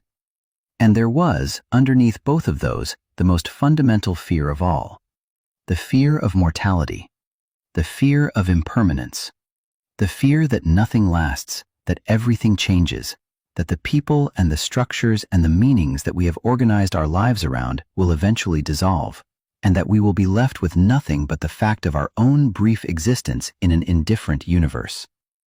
This last fear is the one I want to spend a moment with, because it connects the specific history of 1950s girlhood to something that is genuinely universal. Every culture that has ever existed has had to find ways to manage the knowledge of death, the knowledge that we are temporary, that the people we love are temporary, that the structures of meaning we build are built on ground that shifts, that nothing, in the end, is stable. Different cultures have developed different technologies for managing this knowledge. Religion, art, philosophy, the construction of monuments that will outlast the people who built them, the transmission of knowledge across generations, which is a form of continuity that reaches beyond individual mortality. And one of the most consistent technologies for managing the fear of impermanence is the careful regulation of women and girls. This sounds like a strong claim. Let me explain what I mean. In many cultures across many periods of history, the control of female sexuality and female reproduction has been understood, sometimes consciously and sometimes not, as a way of managing continuity, of ensuring that the bloodline, the inheritance, the family name, the cultural identity, the social order, continues in a recognizable form. The woman who is controlled is the woman whose children's paternity is certain. The woman whose children's paternity is certain is the woman whose husband's inheritance goes to his actual descendants. The inheritance that goes to actual descendants is the mechanism by which the family, and by extension the culture, continues across time. This is not a romantic explanation for the control of female behavior. It is a structural one. It locates the impulse to control girls and women, not in simple malice, but in a deep and genuinely human terror of discontinuity, of disappearing without a trace, of building something and having it dissolve. The 1950s domestic ideal, with its emphasis on the proper girl who would become the proper wife and produce the proper family within the proper social structure, was, at its deepest structural level, a response to this terror. A technology for continuity, a way of ensuring that the things that mattered would persist, that the culture would reproduce itself, that the next generation would look recognizably like this generation. But here is the thing about continuity as a value. It always exists in tension with another value that is equally fundamental to human experience: growth, transformation, the impulse not to stay the same but to become more than you were, to exceed the container, to discover capabilities and possibilities that the previous generation had not imagined. Every human society has had to manage this tension, the tension between the conservative impulse, preserve what works, maintain the structures that have sustained us, protect the next generation by preparing them for the world as it is, and the progressive impulse, expand the possible, challenge the structures that constrain us, prepare the next generation for a world that is better than this one. Neither impulse is wrong, neither is simply good or simply bad. The conservative impulse protects genuine things, community, continuity, the accumulated wisdom of the past. The progressive impulse reaches toward genuine things, justice, expanded possibility, the fuller realization of human potential. The problem arises when the conservative impulse becomes so dominant that it forgets the cost it is imposing. When the maintenance of continuity is treated as a value so absolute that the people who are being compressed to serve it, the girls whose ambitions are being redirected, whose possibilities are being narrowed, whose interior lives are being managed in the service of a social order that benefits from their compliance, are not allowed to count their own costs. That is what the 1950s domestic ideal did at its worst. It treated the girls as instruments of continuity rather than as ends in themselves, as the mechanism by which the culture reproduced itself rather than as people whose own flourishing was the point. And when you treat people as instruments, even lovingly, even with genuine warmth and genuine belief that you are doing right by them, you cause harm. Not because you are evil, because you have made a category error. You have confused the mechanism with the person. What does this history reveal about humans? It reveals that we are creatures who are genuinely afraid of change, afraid of death, afraid of the dissolution of the meanings we have built. And that fear makes us reach for control, particularly control over the people and the bodies that seem most connected to the future, most implicated in what comes next. It reveals that we transmit our deepest values through love, which means that even our most constraining systems are experienced from the inside as expressions of care, and that the experience of care is real even when the system producing it is unjust. Both things can be true. Both things are true. This is one of the most genuinely difficult facts about human life. It reveals that we are capable of enormous flexibility when our survival requires it. The domestic ideal bent and shifted and adapted across decades without disappearing entirely. Because the human need for community and ritual and meaning and continuity that it was serving is real, and genuine needs find genuine expressions even when the specific expression changes. And it reveals, perhaps most importantly, that the girls themselves were never simply the product of their environment. They were people, specific, particular, irreducibly individual people who had their own thoughts and their own desires and their own quiet strategies for living with more integrity than the available space officially permitted. The girl lying in her bed at night reading by flashlight. The girl who wrote in her diary the things she could not say at the dinner table. The girl who screamed at the Elvis concert in a way that her household absolutely would not have sanctioned. The girl who noticed that the rules were not the same for her brother and filed that observation away without yet having a framework for it. These girls were not waiting to be liberated. They were already, in the specific and limited ways available to them, liberating themselves. Inch by inch, thought by thought, page by page in the small, locked diary. That is the big human truth. Not that systems of oppression are total, but that they are never total. That the human person finds cracks in every container. That the interior life cannot be fully legislated. That something essential persists even in the most regulated of lives that belongs entirely to the person living it. That something is not small. That something is everything. The facts are done now. Or rather, the facts are not done, because the facts are never done. There is always more history, always another layer, always another angle that would reveal something new and interesting about the thing we have been examining. That is the nature of history. It does not have a bottom. You can keep going down and it keeps opening up. But we are done with the facts for tonight. We have carried enough of them. We have held enough of the complexity and the contradiction and the careful qualification. We have done good intellectual work this evening, you and I, moving through a century of roots and a decade of daily life and a century of aftermath.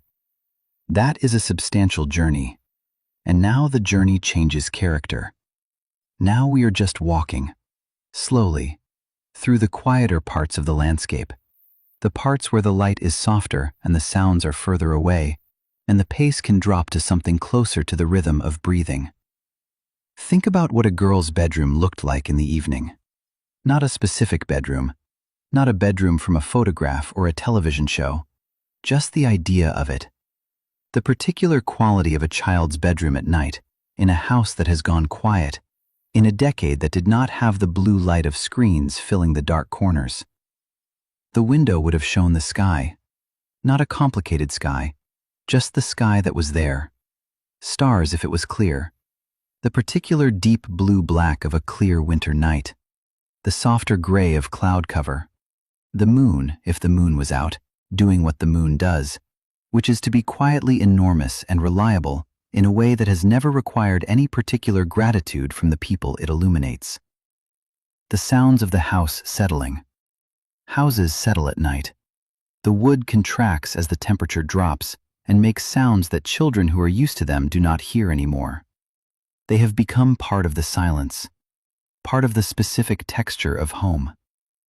A girl in that room, at the end of that particular Tuesday in 1955, was not thinking about history. She was not thinking about the institutional forces that had shaped her day. She was thinking about whatever was specifically hers to think about. Something funny, something she was looking forward to, something that was worrying her in the small, specific way that things worry children. Not the large, abstract worries of adults, but the precise, vivid worries of someone for whom the world is still close and immediate and full of consequence. And then the thinking slowed. The way thinking always slows eventually, when the body is tired and the darkness is present, and there is nothing required of you anymore for this particular day. And she slept. There is something remarkable about sleep when you think about it gently. Every night, without exception, every human being who has ever lived has had to do this, has had to stop, has had to release the management of their own consciousness, has had to trust the darkness with something as fundamental as their own continuing existence. The girl in 1955 did this, and her mother, who had her own complicated feelings about the domestic ideal and the life she was living inside it, did this. And her grandmother, who had grown up in a different era with different rules and different constraints and different freedoms, did this. And the grandmother's grandmother. And back and back and back through the generations, every person who had ever been a girl in any century, in any country, under any set of rules about how girls were supposed to be, had done this same thing. Lay down, let go, trusted the dark. There is something equalizing about that, something that the rules could not reach. All the distinctions that the daylight world insisted on, the distinctions of class and race, and the right kind of femininity, and the proper management of the body, and the correct performance of the expected self, all of those distinctions dissolved every night into the same simple darkness, into the same letting go. Sleep is the great equalizer, not in any political sense, in a biological, fundamental, entirely democratic sense. Everyone does it. Everyone needs it. Everyone, in the moment of it, is simply a body that has stopped trying. The seasons moved through those girls' lives the way seasons always move. Autumn came, and the air changed, and the light changed, and the quality of the afternoon shifted in that specific way that autumn afternoons have. The long golden slant of it, the way the shadows are longer than you remember them being. The trees in the neighborhoods and the schoolyards and the churchyards went through their annual transformation, which is so familiar that you stop seeing it until one afternoon you look up and it stops you entirely and you think, oh, this again. This extraordinary thing again. Winter came and compressed everything. The days shortened and the dark arrived earlier, and the household turned inward, toward the warmth of the kitchen and the television in the corner, and the particular intimacy of a family living inside the same small, warm space while the cold pressed against the windows from outside. Spring came, and the world that had been held still by the cold began to move again. The first warmth on skin that had been cold for months. The quality of light that returns in spring and that you cannot quite believe every year. Cannot quite believe how much you missed it. Cannot quite believe it is back. And summer, long and unstructured, and smelling of grass and heat and whatever was growing in the neighborhood gardens. The particular sound of summer evenings, the screen door, the insects, the distant sound of other people's lives being lived at a comfortable remove. These seasons came and went through the lives of those girls, indifferent to the rules they were being asked to follow, indifferent to the domestic ideal and the home economics class and the white gloves and the circle pin. The seasons did not know about any of that. The seasons just arrived and moved through and left and came around again. And the girls grew. That is what children do, after all. They grow. Not according to the schedule the adults around them would prefer, not into exactly the shape that the institutions had planned for them, but they grow. The body insists on it. The mind insists on it. Something essential and unkillable in the human person insists on becoming more than it was, regardless of the container. The girls of the 1950s grew into the women of the 1960s and the 1970s, into the mothers and the workers and the activists and the artists and the quietly complicated private individuals that every generation produces in abundance. They carried what they had been given, and they added what they had found on their own, and they became people that the decade of their girlhood could not entirely have predicted or controlled. Some of them looked back at their girlhoods with warmth and gratitude, with the feeling that what they had been given was more gift than constraint, that the rituals and the community and the domestic competence and the rootedness in family had given them something real that they were glad to have. Some of them looked back with anger, with the specific anger of people who had spent years trying to fit into a shape that was not their own, and who were still, decades later, untangling the consequences of that effort, whose anger was earned and legitimate and part of their own true story. Most of them looked back with something more mixed than either of those, with the complicated tenderness that most people feel when they look at the specific circumstances of their own formation. Even the difficult parts. Even the parts that cost them something, because those parts are also theirs. They are also part of the story of how they became who they are.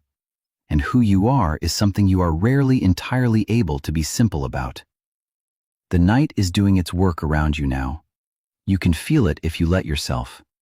The particular quality of deep night, when the earlier hours with their noise and their activity have receded, and what is left is something quieter, something more essential. The sound of your own breathing, if you listen, the weight of the blanket, the specific temperature of the air on whatever part of your face is exposed to it. You have been traveling for a long time tonight, through decades and kitchens and classrooms and church pews and small bedrooms and the back pages of small locked diaries, through the big institutional forces and the small daily rituals, through the contradictions and the misconceptions and the human truths underneath them. You can put all of that down now. Not because it is not worth carrying. It is worth carrying.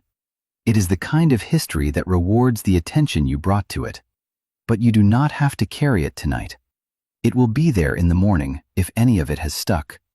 And if most of it has dissolved into the general warmth of a night well spent, that is fine too. That is what sleep is for. It is where the mind does its own sorting, keeps what it needs, releases the rest. Trust it. The girl with the flashlight and the open book under the covers in the house gone quiet. She is falling asleep now. The book is still open, but her eyes are closing. The story is still going, but she is no longer quite following it. The words have begun to blur gently at their edges. The characters have started to dissolve into the general warmth of the narrative. And in a few moments, the book will slide sideways, and her hand will release it, and she will be somewhere else entirely. Somewhere that the rules do not reach. Somewhere that is entirely hers. Do you remember the beginning of tonight? Not the facts. Not the first chapter with its careful questions and its myth collapses and its intellectual setup. Just the feeling of the beginning. The moment you settled in. Adjusted whatever you were lying on. Pulled whatever you had over you a little closer. Let your shoulders drop. That moment was not very long ago in clock time. A few hours perhaps. Or perhaps less if you fell asleep somewhere in the middle and came back and fell asleep again. Which is not only acceptable, but genuinely the point. The script will be here every time you return to it. That is one of the small dignities of recorded things. They wait. But in another sense, the beginning of tonight was a long time ago. We have traveled through a great deal of human experience since then, through centuries of roots and decades of daily life, through the kitchens and the school hallways and the church pews and the bedrooms, through the big institutional forces and the small personal rituals, through the contradictions that turned out to be more interesting than the simple story, through the girls themselves, specific and complicated and irreducibly human. We have come a long way, and we have come, as all journeys that are worth taking eventually do, back to the beginning. At the very start of tonight, I asked you to picture what comes up when someone says the 1950s to you. The poodle skirt, the gleaming kitchen, the family arranged around the television, the girl in the perfect dress with the perfect hair and the pleasant, manageable smile. You have that image still. It has not disappeared. It is part of the cultural furniture now, too established to simply remove. And I am not suggesting you should remove it, but I hope that when you see it now, you see it differently. Not with contempt, not with the superior distance of someone who knows better than to be taken in by a myth, but with the particular kind of seeing that comes from having spent time with the reality underneath the image.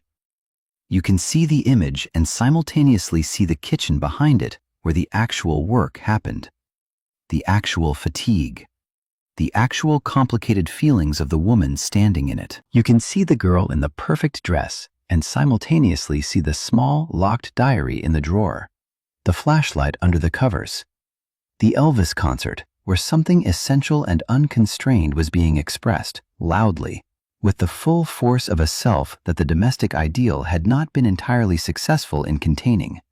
You can hold both, the image and the reality, the symbol and the person, the performed surface and the complicated interior. That is what this kind of history is for, not to replace the simple image with a more correct one, but to make the image three-dimensional, to give it depth and shadow and the specific texture of actual human life. The girls we have been with tonight did not know they were historical. Nobody ever does in the middle of their life. You do not walk through your Tuesday thinking, this will be studied, this will be analyzed. Someone in another century will try to understand what this felt like from the inside. You just walk through your Tuesday. You do the dishes and the homework and the bedtime prayers and the reading by flashlight, and you fall asleep in the specific darkness of your specific room, in your specific house, in your specific year. History happens to you from the outside. It is a name given by later people to the texture of your daily life. The texture that felt, from inside it, simply like living. And that is what makes history, when it is done carefully, such a profoundly equalizing enterprise, because it reveals that the people of the past were not symbols or cautionary tales or monuments or myths. They were people, walking through their Tuesdays, doing their dishes, falling asleep. People exactly like you. The white gloves are in the drawer. The circle pin is on the cardigan, on the left side or the right side or the center, communicating something to someone who knows how to read it. The diary is closed and locked, and the key is in the small place where it is always kept. The apron is hanging by the kitchen door. These objects are still. The house is still. The decade has gone quiet in the way that decades do, eventually, when they are far enough in the past that the noise has settled and what remains is the residue. The things that survived, the things that changed, the things that were changed by them. A girl is asleep in a bedroom, in the house gone quiet, under the sky that is doing what skies do. The moon where it is tonight, which is wherever it is, which is enough. She does not know that she is the answer to a question that has not yet been asked. She does not know that someone, in a different century, will spend a long evening trying to understand what her life felt like from the inside. She does not know that her diary, her ordinary private diary, is the most historically valuable document in the house. More valuable than the newspaper, more valuable than the textbooks, more valuable than the home economics manual with its careful instructions for the correct life. She just knows that she is tired, that the day is done, that the dark is a relief after the long performance of the light. She does not have to be good right now. Right now she can just be. And that is the last thing I want to leave with you tonight. The rules that governed those girls' lives were real. The constraints were real. The costs were real. And the girls themselves were more than the rules, more than the constraints, more than the costs. They were people who fell asleep at the end of their days the way you are falling asleep at the end of yours, with the particular weight of the day releasing, with the particular warmth of wherever they were, with whatever was on their minds beginning to soften and blur and drift towards something that was not exactly thought, and not exactly memory, and not exactly dream, but somewhere in between. In the territory that belongs to the end of the day. You are in that territory now. The story is finished for tonight. The history has done what history does when it is told slowly and honestly, and with genuine attention to the people inside it. It has made the past a little more present, a little more human, a little less like a stage set, and a little more like a house with real walls and real sounds, and real people living their real, specific, irreplaceable lives inside it. You can carry that gently into your sleep, or you can let it dissolve entirely.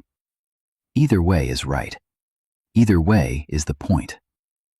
The night is here. It has been here all along, patient and dark and entirely on your side. The girl is asleep, and now so are you. Good night. Thank you for traveling with me tonight. The comment section is open if you want to tell me where you tuned in from or what topic you would like to explore next time. I read them all, and I find almost everything unreasonably interesting, which, as I mentioned at the very beginning of this evening, is both a gift and a terrible curse. But that is a problem for tomorrow. Tonight, just this. Just the dark. Just the breathing. Just rest.